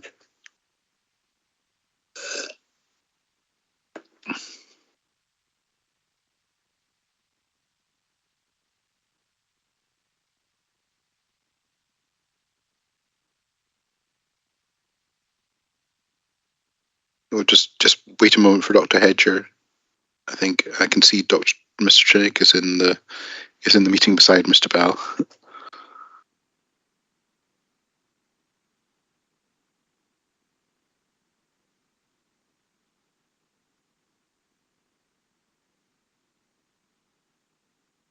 Oh.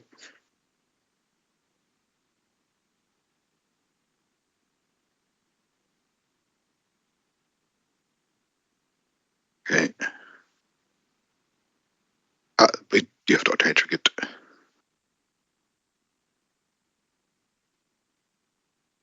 All right. Hopefully the break resuming shortly will disappear in a moment.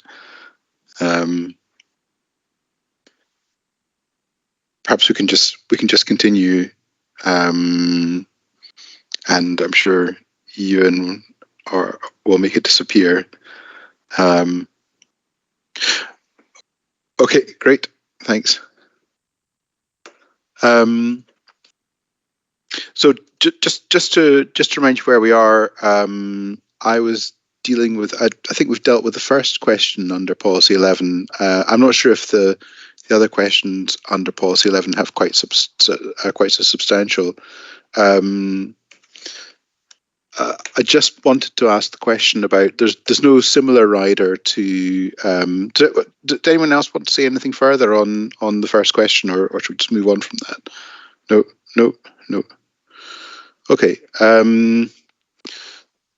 My second question was simply that there's no similar rider about localized effects in the discussion in the policy element E13 on cumulative impact. Does that have any significance? If are cumulative visual effects to be treated? Are localized cumulative visual effects to be treated differently from localized individual effects? Do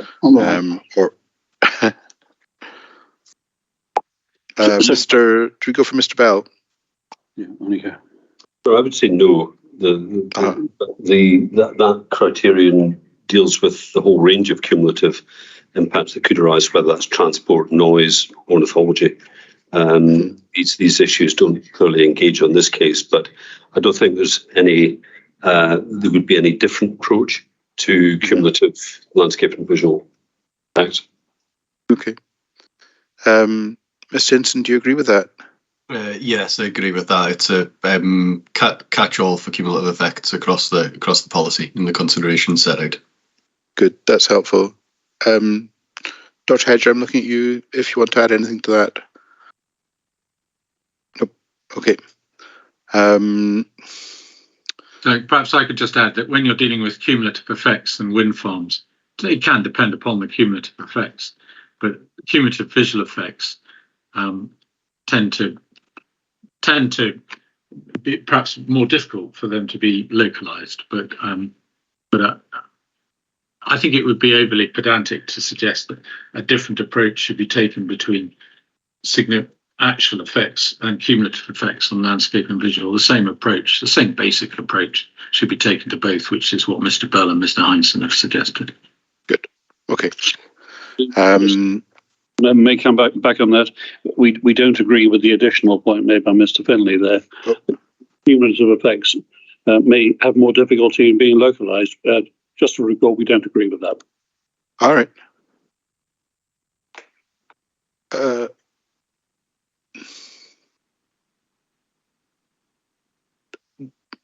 Do you want to expand on that, Mr. Chinnick, or is that something that you think has been dealt with in landscape and visual evidence?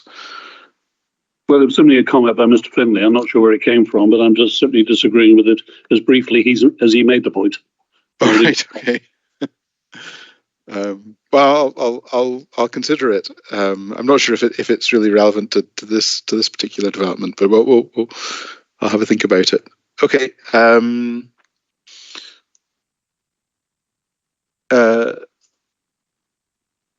Yeah, sorry, that was a broader question. Are there any other, essentially, are there any others those factors here significantly relevant to, and in particular, I think I've mentioned, is visual impact on a tourist route to be treated? Does that arise under any of these other aspects of the policy, or is it simply a matter of visual impact? Well, I think, so I would say in terms of tourism, one of the points I'd highlighted is a difference from SPP, in that requiring an appraisal of the development in terms of tourism effects has now gone from the list of considerations. And I set out that may well be indication of the acceptance of the lack of impact on tourism and tourism economies from wind farms, which has been well examined over the last 20 years. And I think looking at the specifics of this case, the A835 here is not the NC 500. The NC 500 is signposted south on the road up to Lochmarie and round by Dundonald to then rejoin the 835. So I think it's the 832 just after Garve, where it's signposted. Yeah, I hadn't forgotten that point. I'm sorry if I didn't mean to imply that in my question. Yeah. Thank you. Okay. Mr. Hinson? Obviously, tourism isn't a standalone factor as it once was in consideration of the policies, but impact on tourists as a receptor, as a type of receptor. In terms of visual impact, I don't think it necessarily changes there. So it would be a road user who would have higher sensitivity to the view because they're travelling through a particular type of landscape. Yes, Mr. Bell covered the point that it's not an NC 500, but we discussed at earlier evidence sessions that it may be used as an alternative section of the route. So really the key points we're considering here are 11E2 and to a certain extent 11E13. There's nothing else that really arises amongst those considerations as a significant consideration in terms of the development. So I think that maybe just be one more. And it just it's on the impact in hours of darkness, which would be impact on aviation and defence interests. That's specifically just related to aviation lighting, though, of which a condition has been put forward and agreed between the parties. Of course, yeah.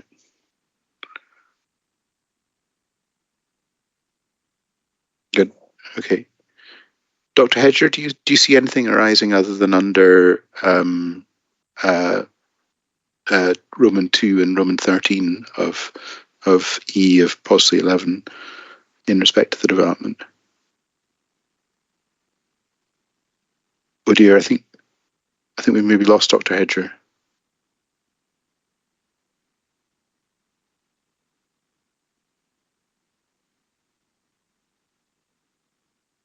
Just give her a moment to see if she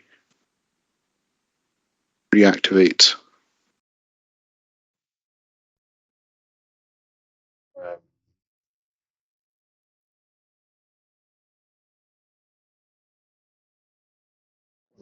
think we can come back to the point with Dr. Hedger if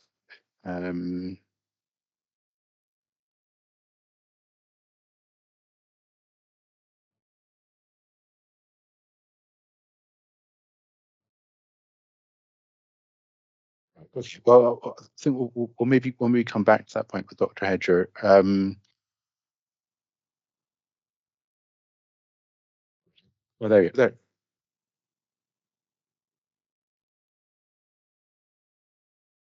Hello? Hello, you're back online. Good. Okay, right. I think I see. Good. You're not. Well, Hedger, you might turn off your camera. That might help, and then if we could just hear you.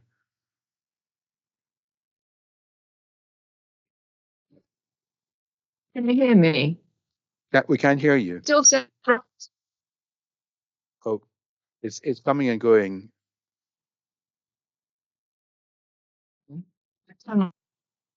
I think my line's on funny. Uh-huh. Can you hear Well, if you switch off me or not? if you switch off your camera, Dr. Hedger, that might help if there's a poor connection.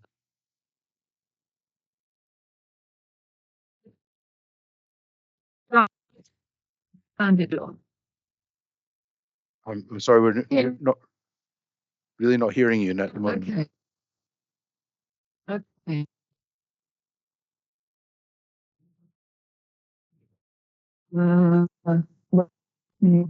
Retry the link.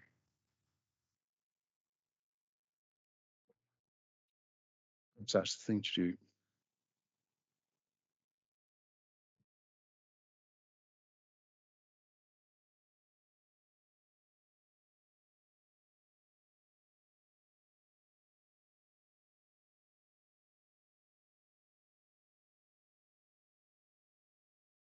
Hello?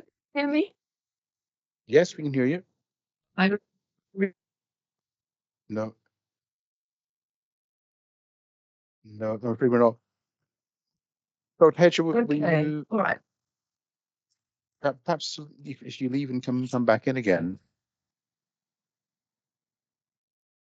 That. I did that. All right.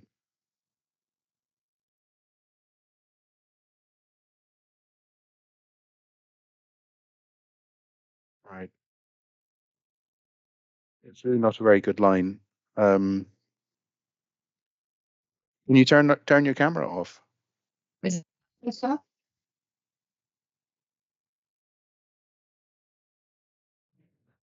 Right. If Dr. Hedger, if you just press the red leave button at the top right hand corner, and then press the link again.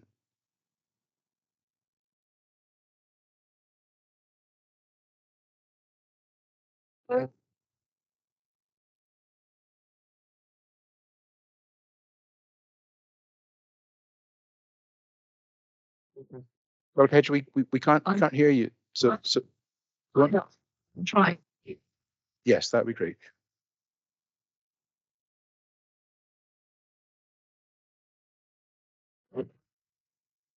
If you hear me? Dr. Hedger, if you try and we're only getting you very intermittently, Dr. Hedger. So if you can leave the meeting and come back, is that possible? If you press the leave button on the at the top right hand corner of the screen.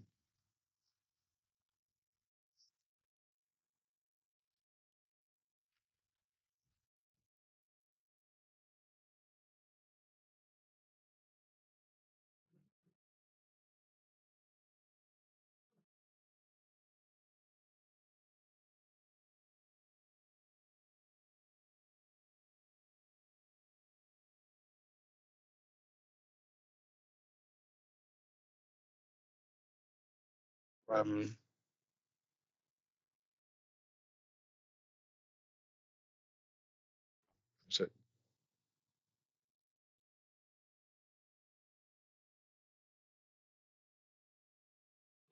Dr. Hedger will be back in a moment.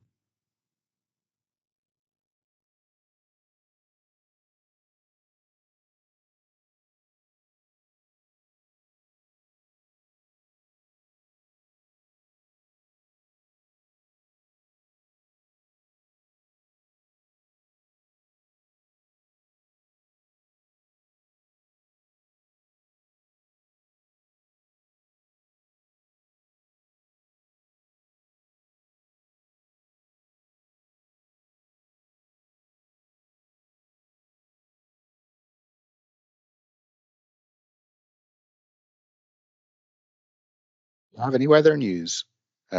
Just I know that some of you need to get away.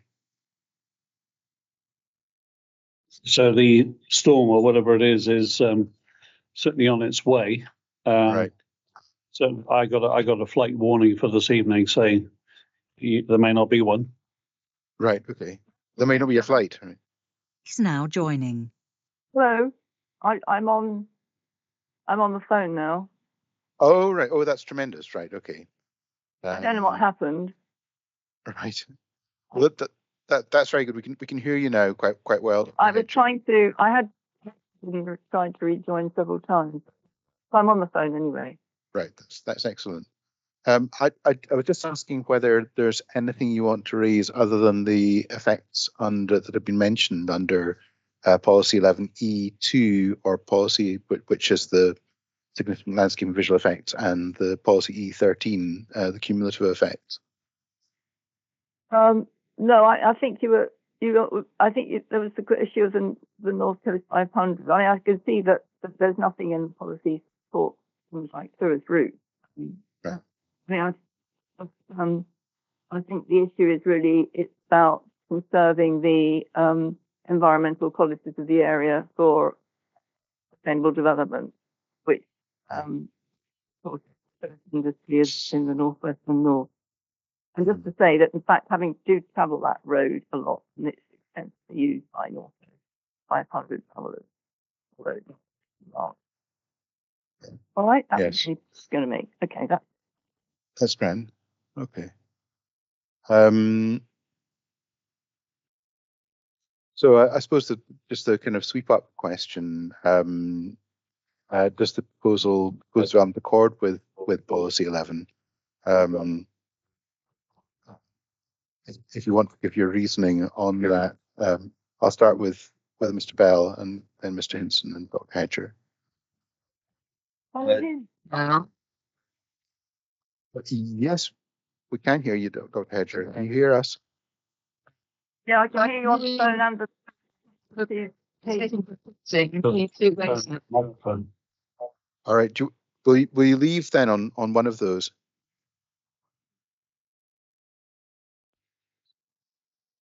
Right. That's good. Is now exiting. As well. The view is sort of that the proposal would accord with NPF4 policy 11. I think rather than give you a verbal explanation now, it's well set out, I would say, in the hearing statement. Okay. Thank you.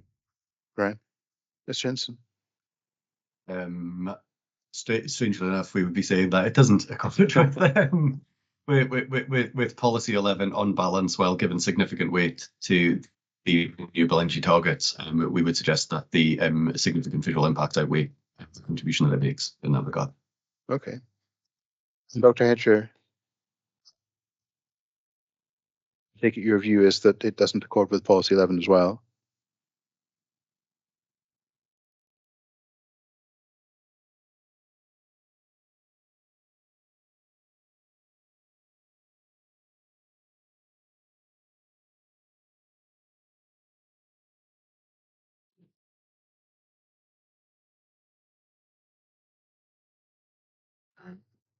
I think Dr. Hedge is going to try and rejoin. I guess either she's lost connection or she's coming back.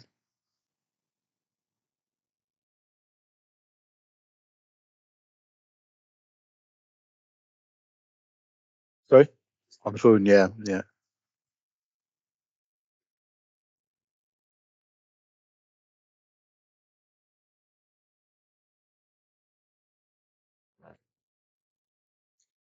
Dr. Hedger comes back on the phone. We'll just encourage her to stay on the phone, I think.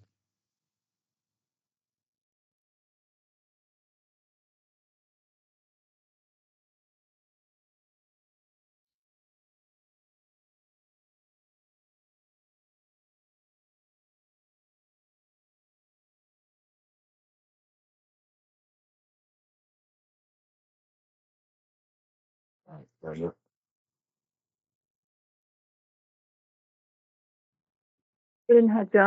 Hello, Dr. Hedger. Is now joining. So sorry about all of that. I'll stick to this till lunchtime. Okay, grand. So just asking, just confirming that you agree that your view is that the proposed development doesn't accord with policy 11. I don't know if you want to say anything further about that. No, it's fine. Thank you. Grand. Okay. Other relevant policy in NPF4. I've put a general question in. Are there any other policies in NPF4 that are key to determination of the application. Now, what I hadn't asked about was the importance or otherwise of the proposed development being treated as a national development. I hadn't put that in the agenda, and I think that the council has obviously introduced the document on the Red John pumped storage development. Perhaps where's a good place to start on being a national development? Perhaps perhaps the council want to say what they want to say about Red John in particular, and put their position generally on the importance of it being a national development. So perhaps I can deal with that. Okay. So I think the starting point, I mean, obviously the fact that it's a national development now it adds is a matter of significance. The if one turns to page 97 of NPF4, it deals with the, in a fairly summary form, what the impact of national development status is. It doesn't, if you go to the, once you have it, to the bottom left-hand column of national developments, yeah. Page 97, yeah. Doesn't grant planning permission means that the principle of development does not need to be agreed. So it, and their designation is not intended to describe in detail how projects should be designed or impact assessments and mitigation applied, and other policies apply. So it's clearly saying there's a need for the development. The extent to which that advances matters will be a matter for you. But if one comes back to, for instance, the policy on special landscape areas, if that was engaged, to give an example of where it might be relevant, this is a national development, so the benefits are likely to be more than locally important.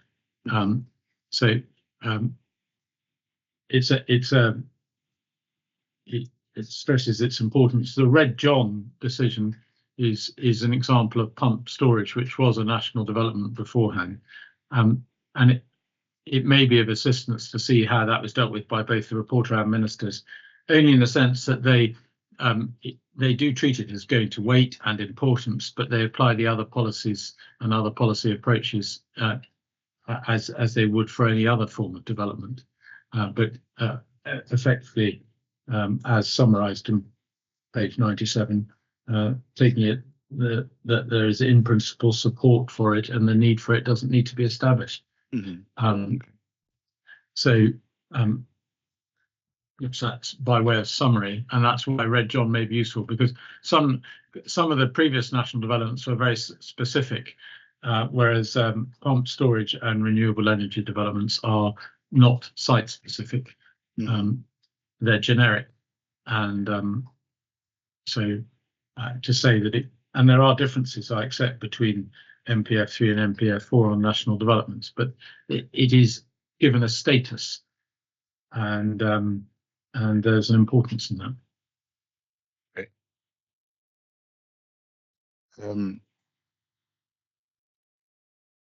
Before we move from the council, do you want to say anything about anything else you want to raise in NPF4 that you consider ought to be taken into account into determination of the application, or the key to the determination of the application? I know the council listed a number of policies, but I was really wanting to focus in on those the council thought supported its objection.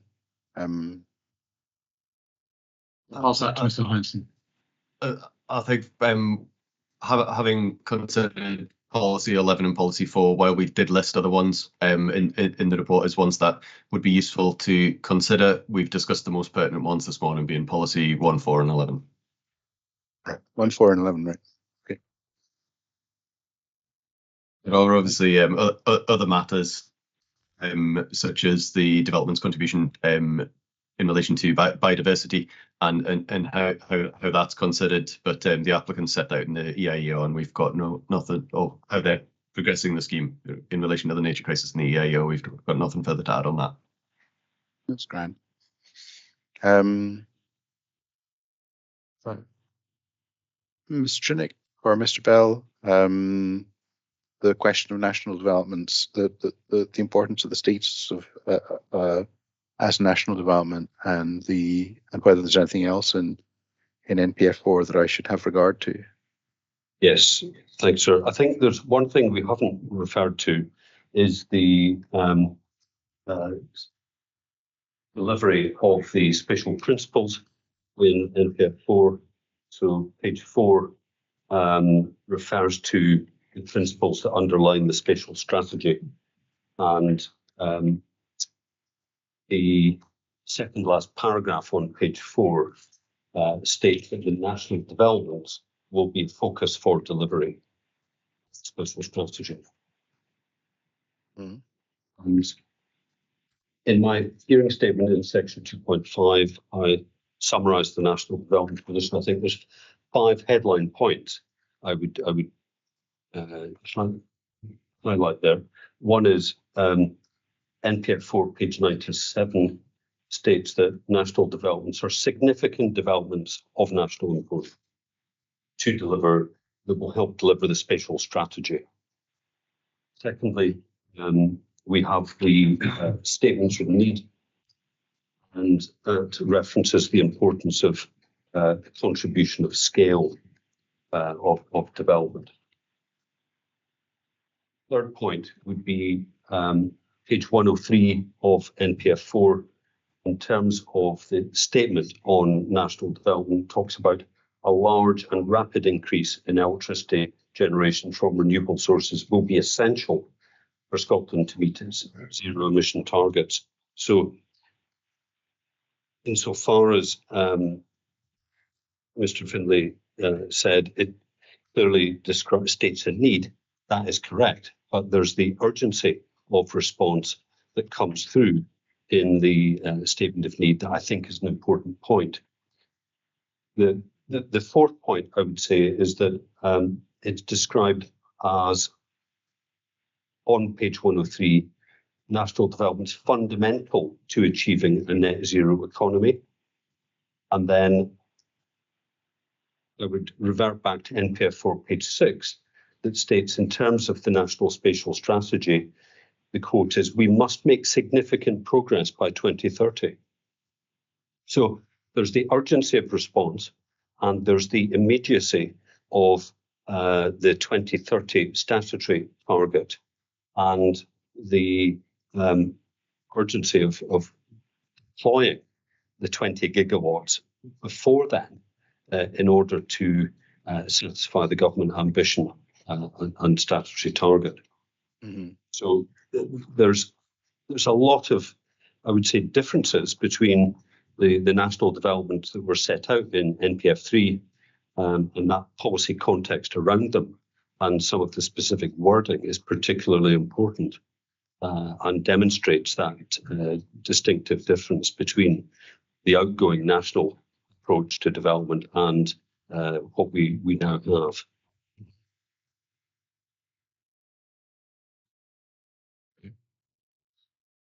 Who's wanting to respond to that?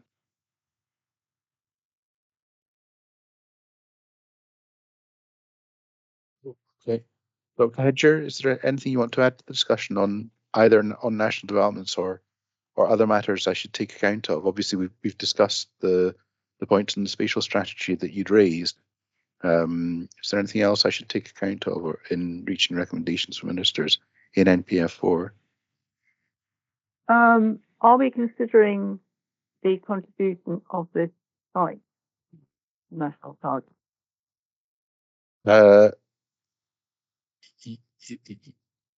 Yes. I mean, I think that's certainly something you can raise in respect to NPF4. Is there something in NPF4 I should look at in respect of that? Well, it's just that it's not quite like that. I wanted to make the point. I did make it in my research earlier that if you look at the duty cycles, they're only about 20 for a year. So there's a calculation which I'm aware of, which says that this site would only produce about 0.1 for demand. So I think, you know, that this is not going to, this development is not going to deliver a massive contribution to the Okay. There's nothing in NPF4 you want to direct me to in respect of that. No, so of course there's all these outstanding consents already, which is in the Right. agency and scale. They have to be what, isn't it? They're not there yet. Why? I don't know why they're not there yet. They're not there yet. So they could all go there yet. All go there. Okay, that'll leave it. Perhaps we'll come to this in discussion of the onshore wind policy statement and the draft energy strategy. Maybe people may want to raise points along those lines in discussion of those. Okay. The other thing I wanted to ask about before we passed on from NPF4 was the effect of NPF4 in respect of the adopted local development plan, and in particular policy 67 of the Highland-wide local development plan. Now, the appellant's position is that, or in Mr. Bell's statement, he took the view that policy 67 was not consistent with NPF4. Did it? Sorry, I haven't. I've written down not consistent, but are you saying it's not compatible, Mr. Bell? Is that am I incorrect in that? I think viewed overall, it would be incompatible, based on a number of points. The policy test in policy 67 is significantly detrimental overall. Mm-hmm. Whilst there is reference to taking into account benefits, that's at the discretion of the decision maker, the weight that should be afforded, whereas there's now a direct instruction in NPF4 on the matter of weight. Mm-hmm. And the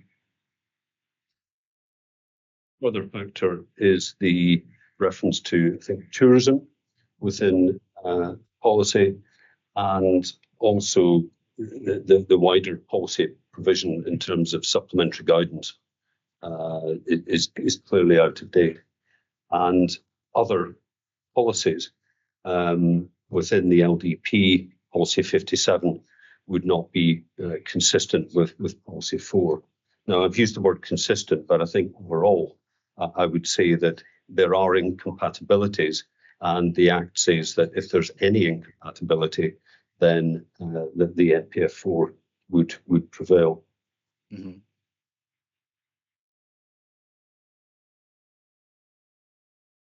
So just on supplementary guidance, I know I'd asked that. That's the following question. Policy 67 obviously refers to supplementary guidance. Can you say a bit further more about why that part of the policy is inconsistent, incompatible with? What? I would say that there's the more fundamental point that if it's a judgment is made that a policy in the LDP is, let's say, contrary to national policy, then any supplementary guidance that's parasitic upon that policy in the LDP would not be compatible with the national policy either, because all the supplementary guidance does is expand upon policy 67. Mm-hmm, mm-hmm. So obviously in policy 67, sorry, I'll need to. Policy 67 has.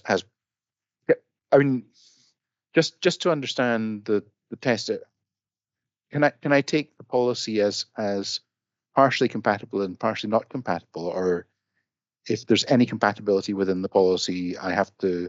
It's entirely superseded by NPF4. How do I deal with it?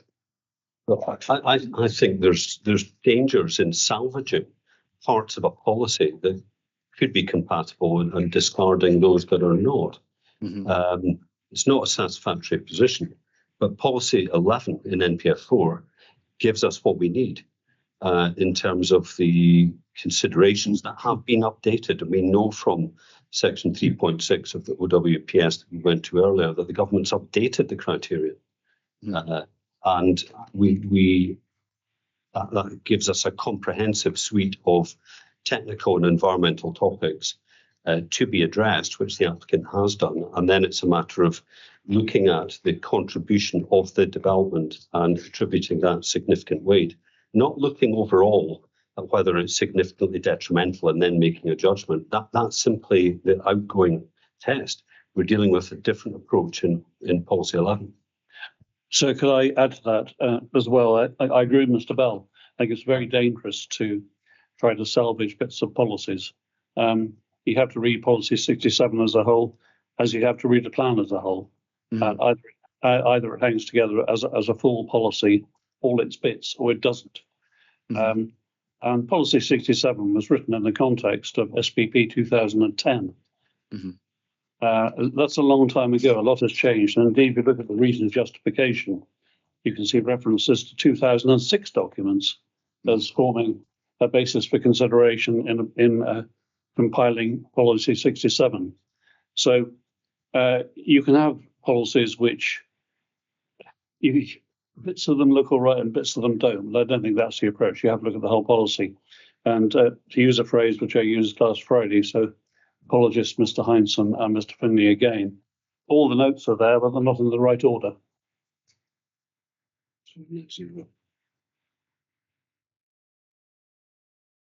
Excellent. Okay, thank you. Mr. Finley, Mr. Henson, do you want to respond to that? Yeah, Mr. Henson, okay. Yeah,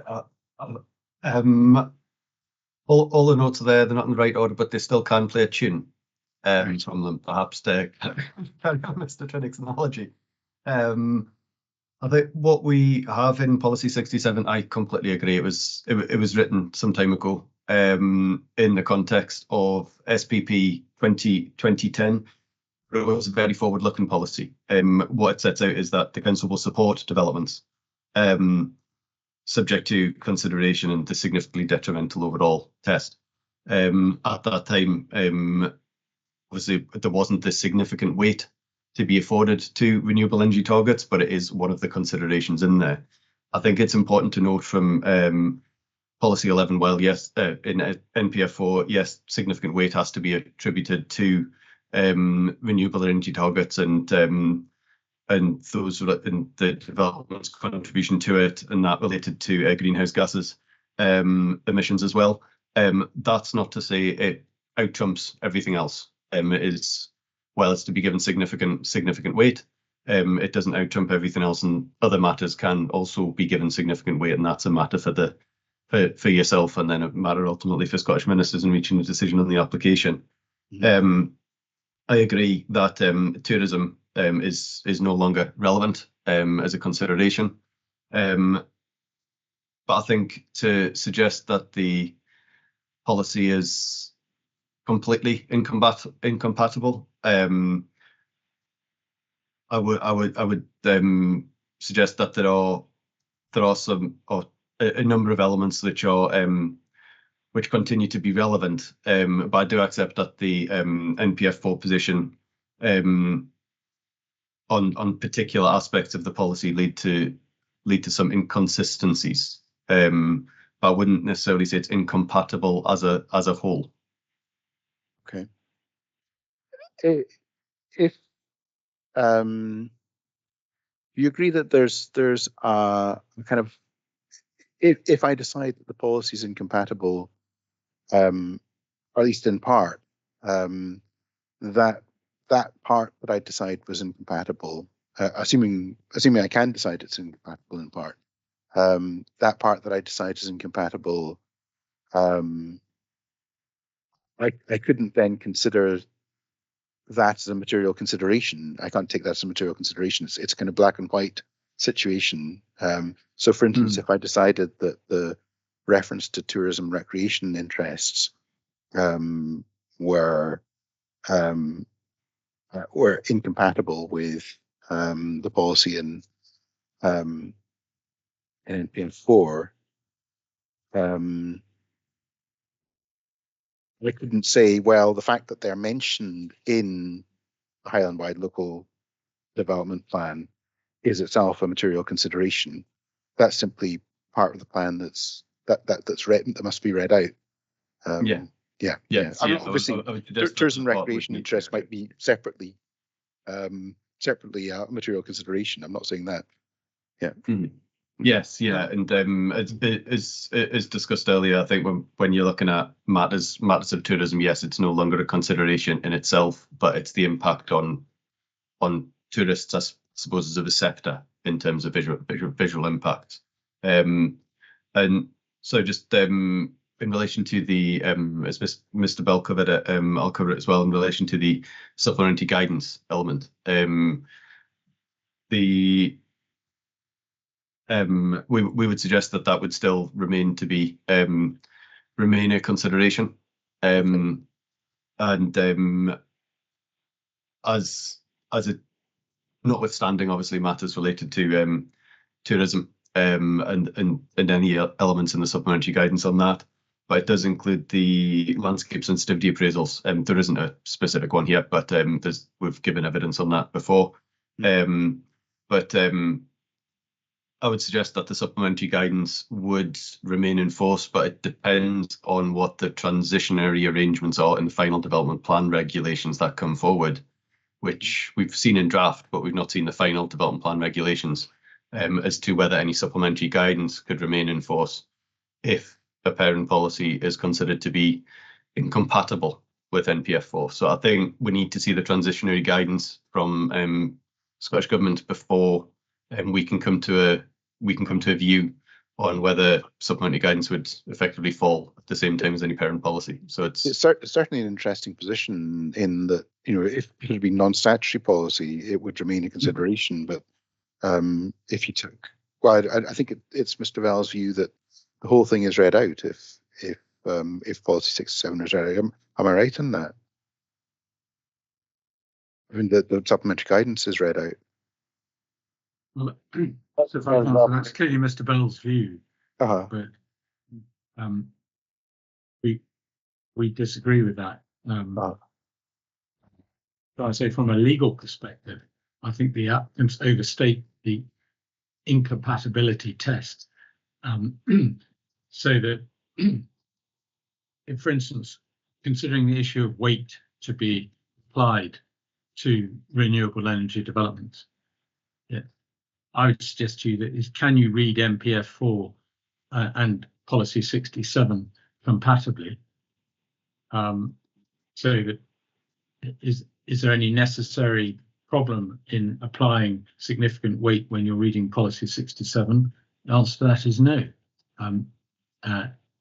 Policy 67 provides significant support for renewable energy development by essentially providing a tilted balance in favour of it, and it provides a test. Now, NPF4 doesn't provide a test. There's both of them provide strong support for renewable energy developments. They do it in different ways, but in our submission, and it will be our submission, they're not incompatible. The language is not consistent, but the thrust is not incompatible.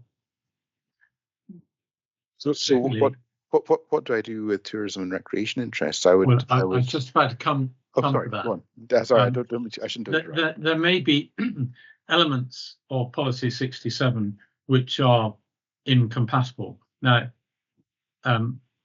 indeed, there have been elements of the Highland-wide local development plan which are out of date, such as on wild land. Policy 57 has long been out of date on wild land, but that hasn't prevented reporters applying policy 67 and policy 57, leaving aside the wild land element.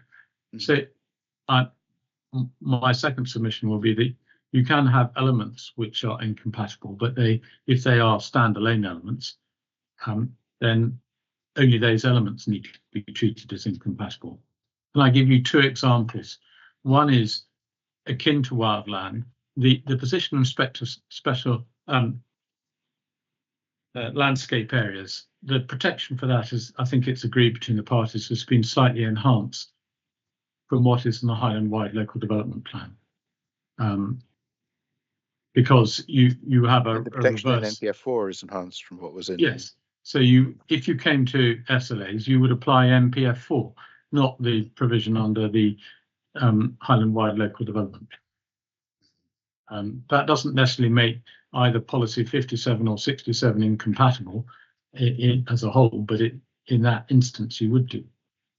Turning now to your question on tourism, that is a more legally difficult question because policy 11E requires certain impacts to be addressed.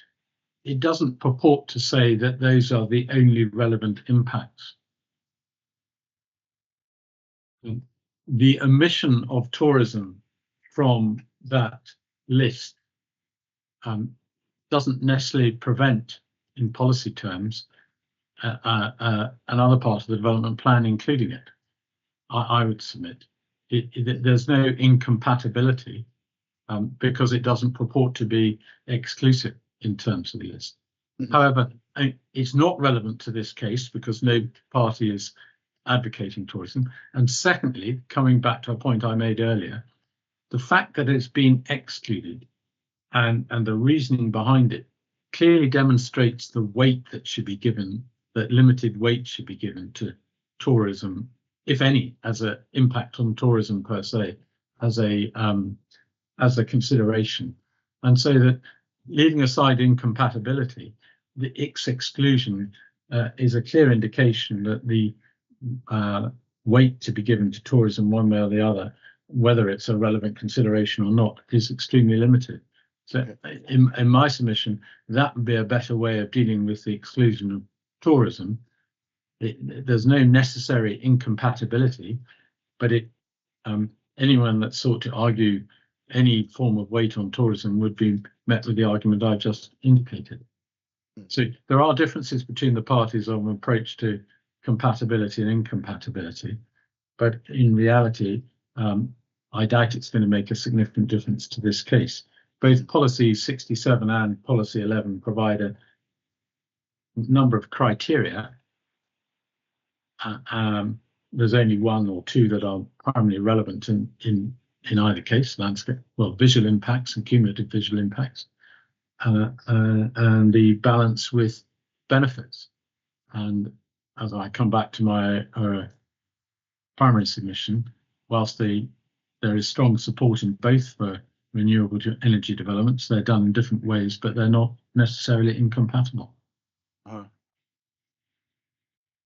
So if I may just briefly come back on that.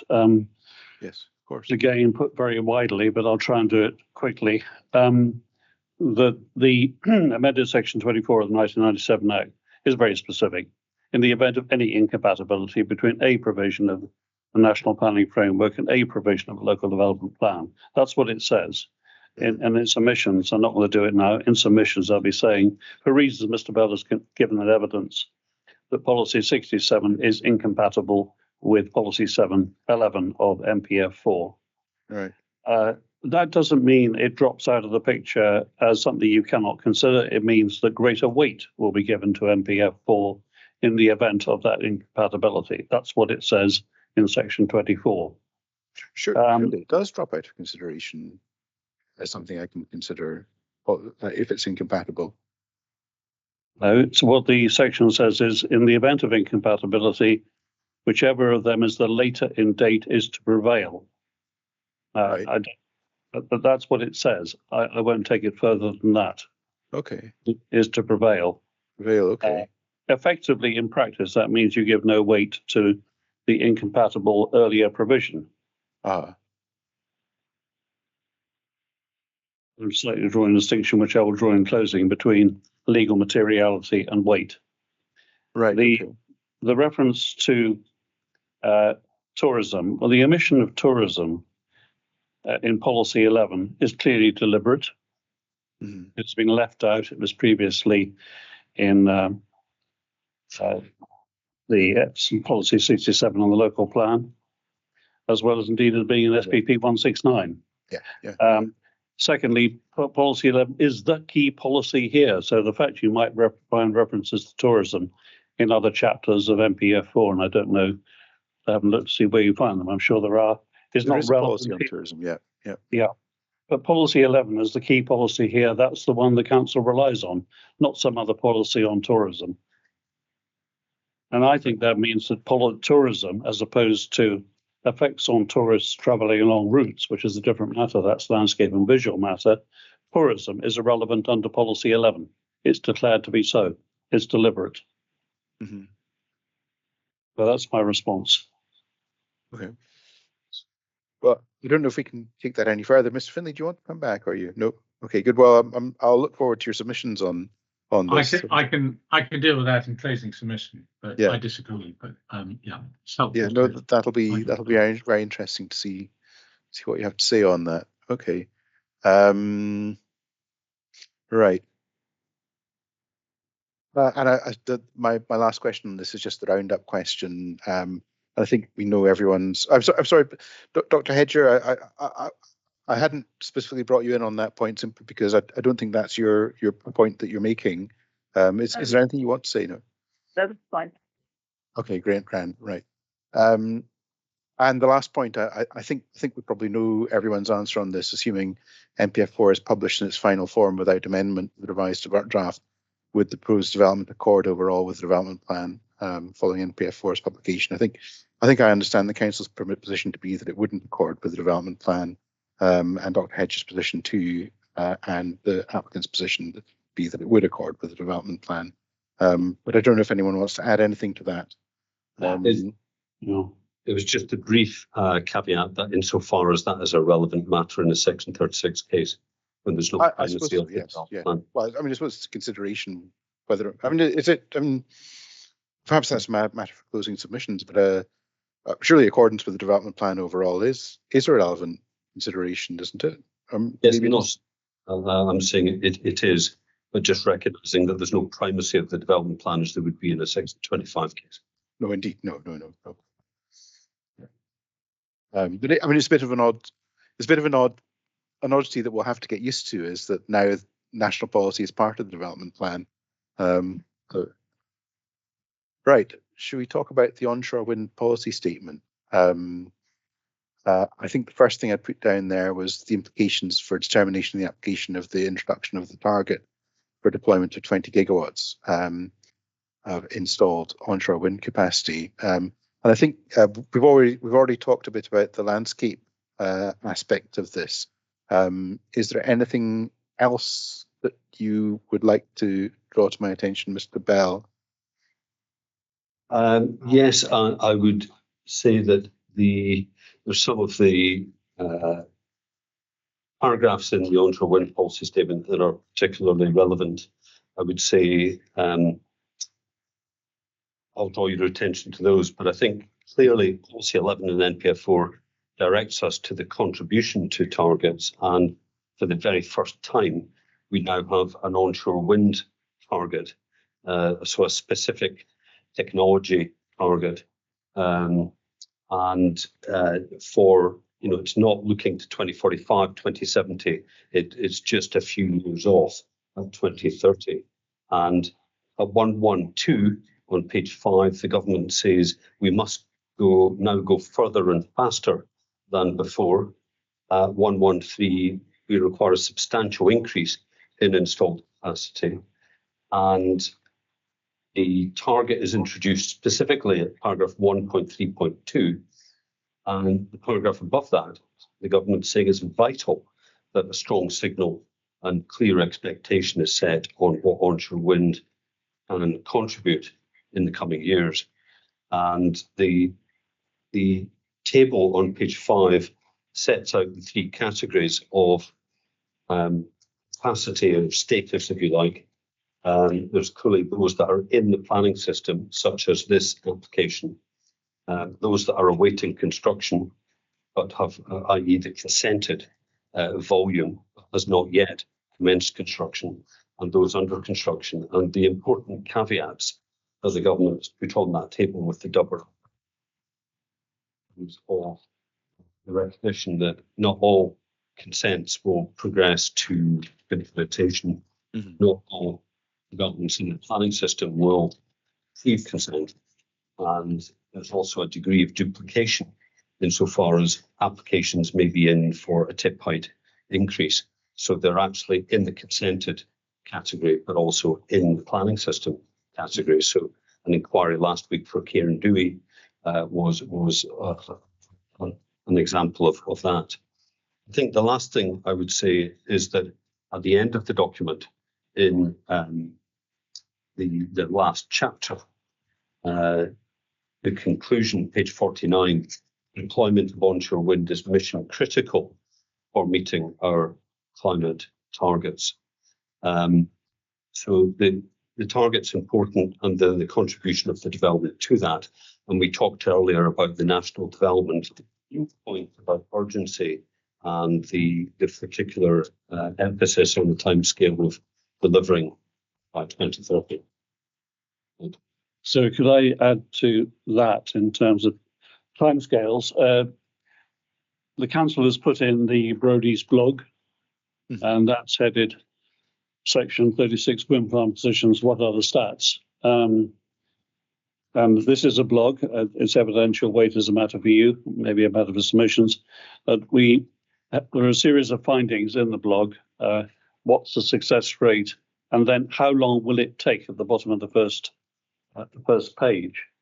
And in that, in the third bullet point, we see the mean time for a decision without a PLI, 1 year and 9 months, whereas the average for PLI decisions, this is where we are, is 3 years and 6 months. That's from the inquiry through to the decision, therefore including the time for the report of the inquiry. But 3 years and 6 months. I am responding to the blog, and I appreciate that what I'm about to say is not before UN evidence, and if there's a need for written submissions to cover the point, we'll be happy to accommodate that, so it is put in evidence. But responding to that, the applicant tells me that the average time from the decision to build is 3 years. No, sorry, decision to generation is 3 years, incorporating clearance of planning conditions, procuring turbines, getting to a financial gate close, and then an 18-month build period. Now, if you add those two together, 3.5 and 3, that's 6.5 years. That already takes us back from 2030, well into 2023. We haven't added on the period from submission until the public inquiry, which I don't know what it is, 9 months, 10 months, 11, 12. The point I'm making is that what this tells us is that unless schemes are just about now in the planning system, and assuming they may go to inquiry, and a lot do, then they're not going to contribute to 2030. What that tells me in turn is that schemes like Kirkan, which are in the system and which have the opportunity to create generation by 2030, I think there's a premium value on them in terms of the 20 gigawatt target by 2030. So I'm grateful to the council for producing this blog, which helps make that point. Thank you. So that's you're making a point both about the urgency as well as the amount, right? Okay, Mr. Hinson or Mr. Finlay, both of you. Thank you. Just in terms of the document as a whole, it obviously calls for balance still, and while there may be schemes such as this which are in the system, there is that balance between reaching the target, and it's agreed that it's the targets on caps, and that there is an urgent need to tackle the climate emergency, but there is still that need to have a balance between delivery against those targets and impacts on the natural environment. And absolutely accept what Mr. Trinick set out, that it isn't just about the timescale for the public local inquiry and decisions to be issued. There is that timescale before that, but We have, as a council, we've got a significant number of projects coming forward within the next 18 months to 18 to 24 months, well over 20 at last count, that aren't at application stage just yet, but a number of them have set out to us that they do have grid connection dates prior to 2030, despite them not being in the system just yet. And but fully understand that there are other processes to go through. There's the satisfaction of planning conditions, which can take some time, but it doesn't necessarily need to take time. It depends on how that's approached, both by the applicant and by the planning authority. And the council, Highland Council particularly, have processes in place to expedite that if there is a desire from an applicant to do so. And yes, procurement does take time, but there's a there is an understanding that procurement there is certain processes that have to go through in terms of due diligence and things like that. Absolutely, but it doesn't have to be a long drawn out process necessarily, but there are large financial sums involved, so there's obviously due diligence that has to take place and things. So we do accept that there is work to do beyond the decision on an application being reached, but there's matters that can move that forward. And as set out, there are a number of other projects in the both in planning and coming forward that potentially could contribute towards the 2030 target, certainly in the Highland Council area, and it'll be the same across other local authorities. There's other local authorities such as Scottish Borders, Argyll and Bute, Moray, Aberdeenshire, and Dumfries and Galloway, where significant number of proposals are being brought forward. I don't have the evidence on those in terms of the number or the contribution that they would make, but there are ones elsewhere that would make a significant contribution as well. Have some awareness of the developments in across Scotland and Galloway. Yes. Yeah. But as an average, you'd accept 3 years from decision to generation. Is that about right at the moment, notwithstanding that it can be expedited? It's a difficult one. It's not a statistic that I could present evidence on accurately, so I don't think it would be appropriate for me to do so. Some schemes have came forward just anecdotally, though, some schemes have came forward very quickly after a decision's been issued. Others haven't. Others have taken some time, and as the consents may lapse as well. Some consents may not be built out. Yeah, so I wouldn't like to provide any accurate evidence. Certainly, it's just anecdotal that some come forward quickly, some don't. In terms of reaching the target, I mean, obviously you've mentioned a number of things the council can do to expedite particular projects. I mean, is there any kind of sort of organised framework? Is there a policy framework that the council has aimed at meeting the 2030 target? Obviously, it's early days at the moment, but is that something the council's thinking about in terms of expediting the build out of permissions? Not necessarily from the council as such. There are three specific procedures that we've put in place in recent times to enable wind energy development to come forward quicker, both through the planning application process, planning or Section 36 application process, and then satisfaction of conditions. So we've got a priority determination service. So we will determine responses to applications quicker if applicants request that of us. There is wind farm design review workshops so that matters can be of landscape and visual and design can be addressed prior to an application being submitted to avoid to and fro and try and resolve the matters before it comes to it. And then, as I mentioned, there's the satisfaction of conditions process as well, where within a 6-week period, the council would come back to an applicant on the satisfaction of their conditions rather than within a longer period. And that has brought down timescales for determining our responses to applications. So if give an example of a offshore wind energy development off the north coast. We recently determined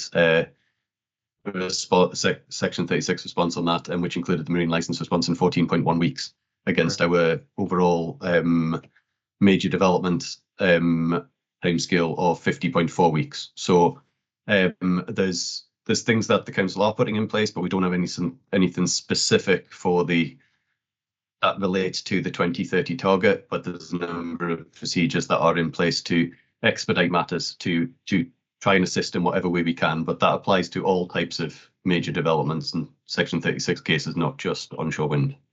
Okay. Grand. I think, sorry, I should maybe bring in Dr. Hedger before I return to Mr. Bell or Mr. Chinnick. Dr. Hedger, obviously, I think you made your position clear that this development would only make a relatively small contribution, notwithstanding the size of it, to meeting the 20 to combating climate change. But I assume that's your position on meeting the target as well of 20 gigawatts installed capacity. Is there anything else you want to add to that? No, that's right. Thank you. Okay. Grand. Mr. Bell, do you want to come back on anything Mr. Henson said? Or? I'll just say briefly in terms of whether that's a small contribution. The government has set out that in terms of the national developments, that they are strategic elements of generation infrastructure. Mm-hmm. So if you're over 50 megawatts, the government views that as strategic. And clearly, if a view was to take on every development that in itself, it did not make a meaningful contribution to the national target, that would, in my view, just be a sort of belittling approach, which is clearly not what the government wants. And it recognizes that it's by deploying further and faster with those strategic developments across Scotland that will enable progress to be made against the target. Mm-hmm. So just responding to Mr. Heinsohn, I've never had any doubt about the positive professionalism of the Highland Council in approaching renewables. So they're actually a shining example in Scotland. But there is also the resource issue. If we're going to speed things up, resources are required. They may be paid for or they may not be paid for. We don't know how it's going to happen. And the sector deal announced in the onshore wind policy statement will doubtless look at this issue. But the facts in terms of what has happened to date are the facts. We accept what Birdie's blog says. And we assert that it takes 3 years to get to generation from a decision. So those are the harsh facts when it comes to meeting the 2030 target. Mm-hmm. Thank you. Yeah. Okay. So we move on to the next question, which was how well or otherwise the evidence shows the proposed development addresses the considerations set out in chapters 3 to 8 of the onshore wind policy statement. And I've set out a number of particular things I asked you to comment on. Perhaps this is a thing for Mr. Bell to go on first. Yes. Would you like me just to deal with each point very quickly? You want to go one by one? I think. Well, first, if I've covered everything that's relevant in the points that I've set out, and if you just want to cover those points, that's fine. That's fine. I think the first two, the matter about turbines larger than neighbouring wind, landscape and visual impact, including cumulative. Mm-hmm. The answers earlier in terms of the design mitigation and where that is within the EIA report, mm-hmm. that is where I would direct you on those points. So I would say that the first 2 points have been addressed satisfactorily. And then thirdly, in terms of impact on peatland, yes, it's not a particularly peaty site, to put it that way. And in the EIA information, the supplementary, information and the additional information that has addressed the concerns that SEPA had in terms of peatland. And it's also a matter that's set out in the Statement of Agreed Matters, that it's not an issue between the parties. And the carbon balance information is reported.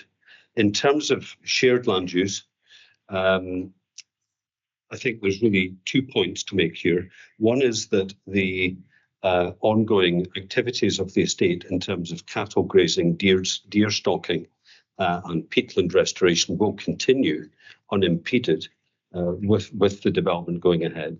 And in the second point is in the planning statement, which is CD 1.9, in the benefits chapter, there is reference to a number of local projects that would be enabled, the replacement of the Glenbeg hut, or bothy, increased accessibility to the area and assured access through signposting for walkers. So given the position of the site close to the Altgoosh Inn, and the opportunities to use that as a base, for example, to go walking, that matches in with what the onshore wind statement is saying about recreational access. It gives the classic example of Whiteley, but it also encourages more of that type of access. So for a scheme in the Highlands that's got good accessibility, it's got a food and beverage facility close by, parking, that seems to match in very well. Then there's, in the planning statement, there's a list of other local projects that would go ahead on the estate. So insofar as there's shared land use continuing, not just with the estate, but with the Altgoosh Inn, which could give more trips and longer stays there, that in my view is a very positive contribution that the development would make. I think the last point you've got is the battery storage element, and there is battery storage proposed. And the onshore wind statement does make reference to the benefits of battery storage. The government wants to see more of it. The exact services that it could provide have yet to be established, and that would be scoped out in more detail should consent be granted. But typically, they will contribute to managing grid constraints, frequency response, and providing a balancing mechanism for the grid. Put simply, storing energy when there's low demand and ejecting that onto the grid when there is greater demand, therefore making the energy more usable as renewable energy. So I would say the various matters set out in the onshore wind statement have been addressed satisfactorily. Thank you. But there's no requirement, obviously, just because you get consent for battery storage to provide battery storage. But that's what's proposed. Yeah. Yep. I mean, yes, the market is growing in it. And there's a number of dedicated battery developers now in the market submitting applications throughout Scotland, and the technology is advancing. And it will clearly be a matter that needs to be decided further on, but there's nothing at the moment that indicates that would not be provided. Yeah. And the usefulness of providing it on site is partly because the grid connection is there. Is that it, or is it proximity to the wind farm? It's both. All right. Both things. Okay. Stinson, we have talked. We did have evidence on design and landscape and visual impact. Obviously, in the relevant session of the inquiry. I don't know if you want to add anything on that just now. You want to deal with any of the other points there, or point me to anything else in the OWPS chapters 3 to 8 that I should be looking at? As you've set out, I've given evidence on visual impact and design, and the design implications for visual impact as part of evidence. So I don't want to rehearse that again just now. I think you've got our evidence on that, and I'll not go any further. In relation to peatland and its carbon balance, absolutely agree with Mr. Bell. That's out in the Statement of Agreed Matters, and that's covered. relation to the proposals for shared land use, that section of the onshore wind energy onshore wind energy policy statement relates back to the third land use strategy for Scotland as well, which is another document which requires balance to be struck in relation to onshore wind energy and its contribution, but also any disbenefits that there may be as well. And Mr. Bell set out a number of benefits of the scheme in relation to recreational access and to the area without a doubt. If there's new tracks in an area, they will be used for recreational access. I think if you look at pretty much any wind farm and look at the Strava heat maps, they are well used by walkers and cyclists. But it's no more than what you would expect from any other wind energy development. It's a track, and if there's a track there, people will use it. I accept what Mr. Bell has set out in terms of it's in proximity to the Olcoish Inn, so it gives another opportunity for visitors to the Olcoish Inn to visit another place for them to visit, which allows them to access a remoter area. But it's no more than what I would expect from any other wind energy development. And in terms of battery storage, as Mr. Bell set out, the kind of qualification is that there's not been a significant amount of information in terms of what the battery storage facility would deliver coming out of this development. But there are absolutely locational benefits of having a battery storage facility within a wind farm, and those locational benefits are largely due to lack of degradation of the energy provided between the generator and the source. So it does provide benefits, but having it locationally, but we've just not got the detail in relation to how much, how long it would take to charge and how long it would provide in terms of its resilience to the grid. I don't think we've got that evidence in front of us just yet. No, indeed. No. Dr. Hedger, again, similar question to the one I put Mr. Hinson. I think I'd put in the points on peatland and battery storage and shared land use, because I think you'd raised points along those lines. Is there anything you want to point me to in chapters 3 to 8, other than these 5 points I've set out, or is there anything you want to add on those 5 points there from what you've said in your written statement? I mean, in terms of, in terms of, the Committee on Climate Change pointed out that there's really bad restoration of the problem. The other thing was on battery storage. I mean, the general view is that expensive wind farms, great in terms of the types of energy used for creating hydrogen, then you need for compensation where hydrogen can be generated and used in coastal areas. What's that key point? Well, as was indicated, not very clear yet whether on sites of quite relatively small wind farms you can really economically use batteries, balance load when the too windy. So that's to be seen, I think. Mm-hmm. Okay. And the last point I've put in, does anyone want to say anything further on this point, or I'll just move on to the last point on the onshore wind policy statement? I think that this was again a point raised by Dr. Hedger, and in a way it's kind of catch-all point as well. So it's a question about whether the proposed development would contribute to achieving the balance sought by the Scottish Government in ensuring that both the environmental and economic benefits to Scotland are maximised. Well, perhaps we can have the applicant on that first, and then we can refer to Dr. Hedger and the council. Thanks, sir. I would say that the maximisation point for economic benefits and indeed socio-economic benefits is a re-emphasis rather than something new.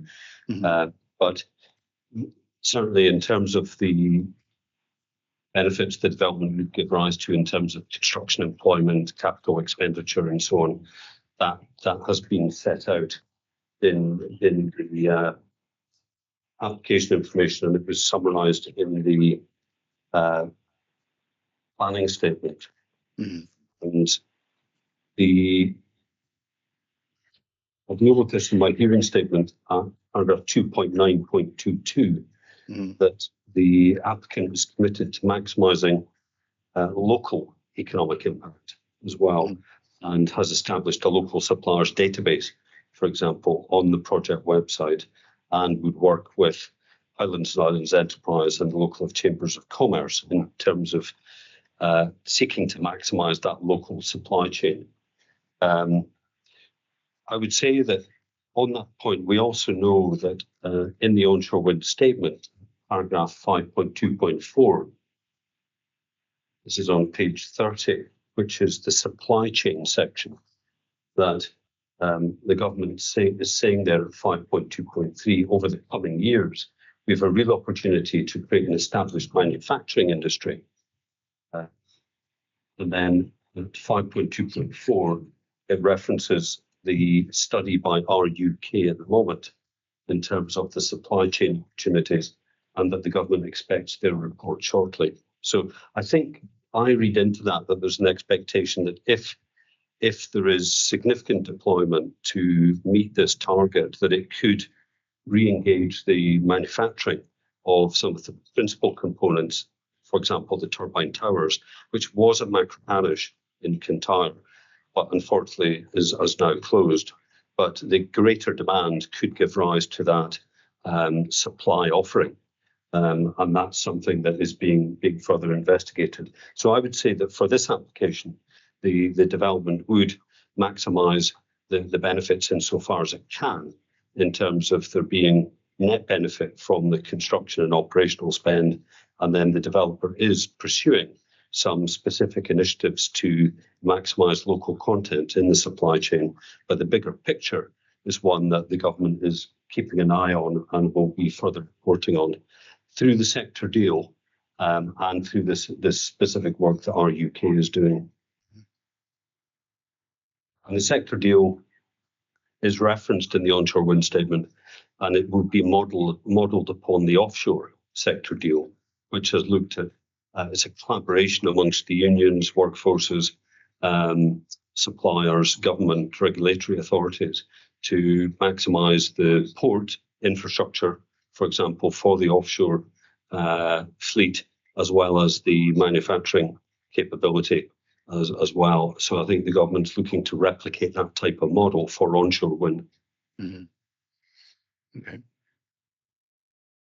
Ms. Hanson. I think, yeah, I would suggest that the sectoral deal will probably do, well, it will in time bring forward a maximisation of benefits. I think the sectoral deal would bring forward a maximisation of benefits in due course if following the model set out for offshore wind, and maximising economic benefits has been something of a consideration in offshore wind for some time. In relation to the evidence in relation to economic benefit of the scheme, obviously Mr. Bell set that out, and it's in the environmental impact assessment report. What we've found in terms of commitments in environmental impact assessment reports to say that local contractors would be used and things like that, there is usually caveats to that it's commercially advantageous. If it's commercially advantageous, they would be used, but I'm not necessarily saying that that's not the case here, that the applicant would not give significant weight to the fact that they're local against the commercial advantages. Sorry, but that's just something that we found in a number of memorandums of understanding and things like that with applications in recent years, that there's been caveats to such maximisation opportunities. But whether this policy the policy and that maximisation of local benefits will remove some of those caveats. It remains to be seen, and I think we'll only find that through the sectoral deal in due course. Yeah. Dr. Hedger. Yeah, just a few comments on those points. Yeah, I mean, local here in terms of means often single Inverness whole area. There just isn't people around. Yeah. This wind farm is not going to be a core for that. I mean, wind farms that are there haven't been for. I'd also say that, and as I've said earlier, we're going to have the committee first, the energy, green energy, that's going to create its own momentum. But yeah, and there was one more point I was going to make, which is that maybe that was all it. Anyway, the tragedy is we don't in Scotland haven't didn't generate at the right time capacity for building wind farms. Very, very. And then, of course, Denmark, money to utilize it. That's within the course of this inquiry. The general comment. Mm-hmm. In relation to this particular development, that's irrelevant. Sorry, but I think the point is that there's a limit. I know the other point I was going to make is even if this development it does go to ahead, not to say that capitalism, resources, entrepreneurial resources are limited. That could just be displaced elsewhere. It doesn't really mean wasted. Mm-hmm. No. Okay. Is there anything else that anyone wants to say on the onshore wind policy statement before we move on? No. Okay. Well, I've got your written submissions on it. The draft energy strategy and just transition plan. I've set out three points on that. I mean, I suppose it's a broad question. Does it if you can answer on those points, but does it really take us much further than what's in the onshore wind policy statement broadly? I'll start off with Mr. Bell.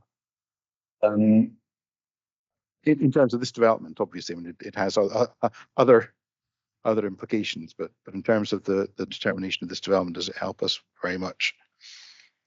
I think just answering your point is probably limited weight at this stage, given it's a draft out to consultation.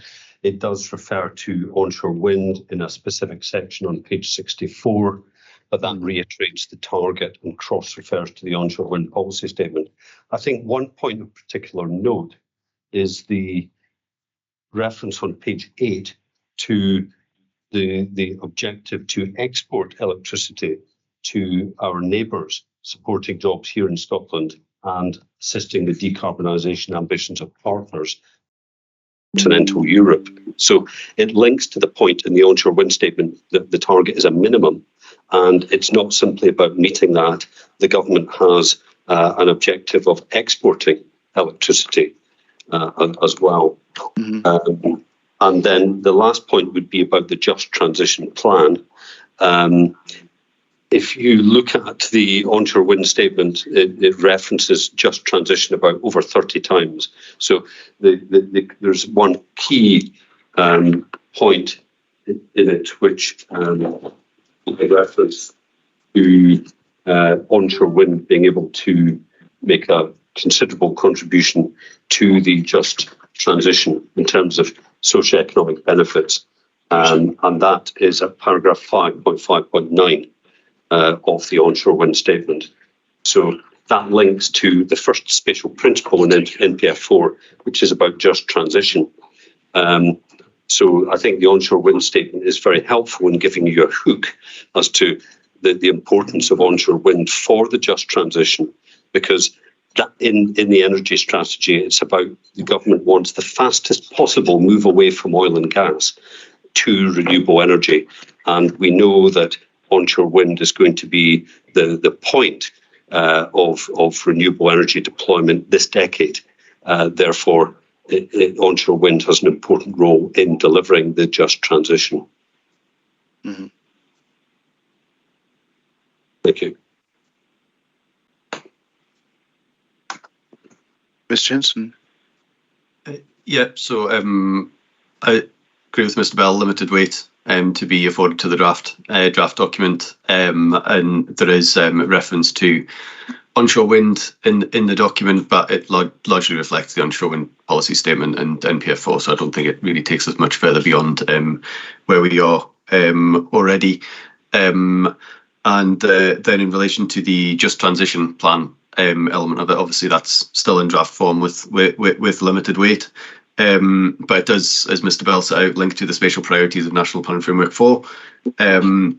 But as part of that, it's seeking, yes, absolutely, for the fastest possible move away from oil and gas, and onshore wind will definitely have a role to play in that, as will other technologies. But I appreciate that onshore wind is more of a proven technology at this point, and perhaps more readily deployable in the short term. But other technologies will be moving forward, or have started moving forward at quite a pace, including offshore wind and pumped hydro and battery storage, obviously, with those standalone consents that Mr. Bell has set out already. But it also, the just transition also involves communities in the sense of place. And Dr. Hedges covered communities and what that may mean for this development in a much wider sense, in terms of the representations from John Muir Trust and Mountaineering Council of Scotland as well. As part of that, that's probably about all I would say on the document at this time. Right, that's helpful. Dr. Hedger, is there anything you want to add on the draft energy strategy, just transition? No, I agree. I don't think it adds very much. I was going to make one point about the general push on onshore wind. I started off life as a sociologist, and I'm not at all sure about the Scottish Government's confidence that were landscape to change dramatically across Scotland with onshore wind farms, there's going to be enthusiastic support. So we'll see. There was a survey back which is done by 1,000 people, and you can, by surveyation, but I'm not sure what questions they asked or how they were phrased, but you can do things in a number of different ways, as we all know. So we are tonight, a little passing comment. Okay, so very much for the opportunity to contribute, and I hope it hasn't been too difficult to engage. So perhaps a bit of scepticism about whether the plan will be adopted in this form, or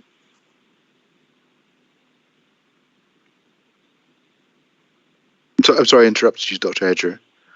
I was just apologising for the disruptions I've caused. Oh no, not at all. No, you're part of the process, Dr. Hedger. It's due to our. We have a Wi-Fi community broadband system here, so all the devices are right on the top of very key peaks. So it's been quite windy, so they've got disrupted. Right. Okay. Grand. Well, I've put a fifth point down, which was for concluding discussion. I wasn't initially going to ask parties for written closing submissions, but I think given the time constraints and that parties evidently weren't expecting to have to give their submissions here and now, I will set written. I will allow written submissions on the outcome of this hearing, just setting out where the submissions in this hearing take us in terms of the determination of the application. I would be grateful if those could be provided in fairly short order, because I need to provide a report to Scottish ministers by the end of February. would it be possible if the council were to provide written submissions today is Tuesday? Is it possible to provide written submissions by the end of the week with perhaps written submissions from the applicant a week today? Is that possible? No. There's difficulty, so that I have 3 of these occasions next week. Right, okay. I was going to ask for the 17th of February to do my submissions by. 17th of February, okay. Mr. Finlay, is it possible for you to provide them earlier, or are you engaged in those occasions as well?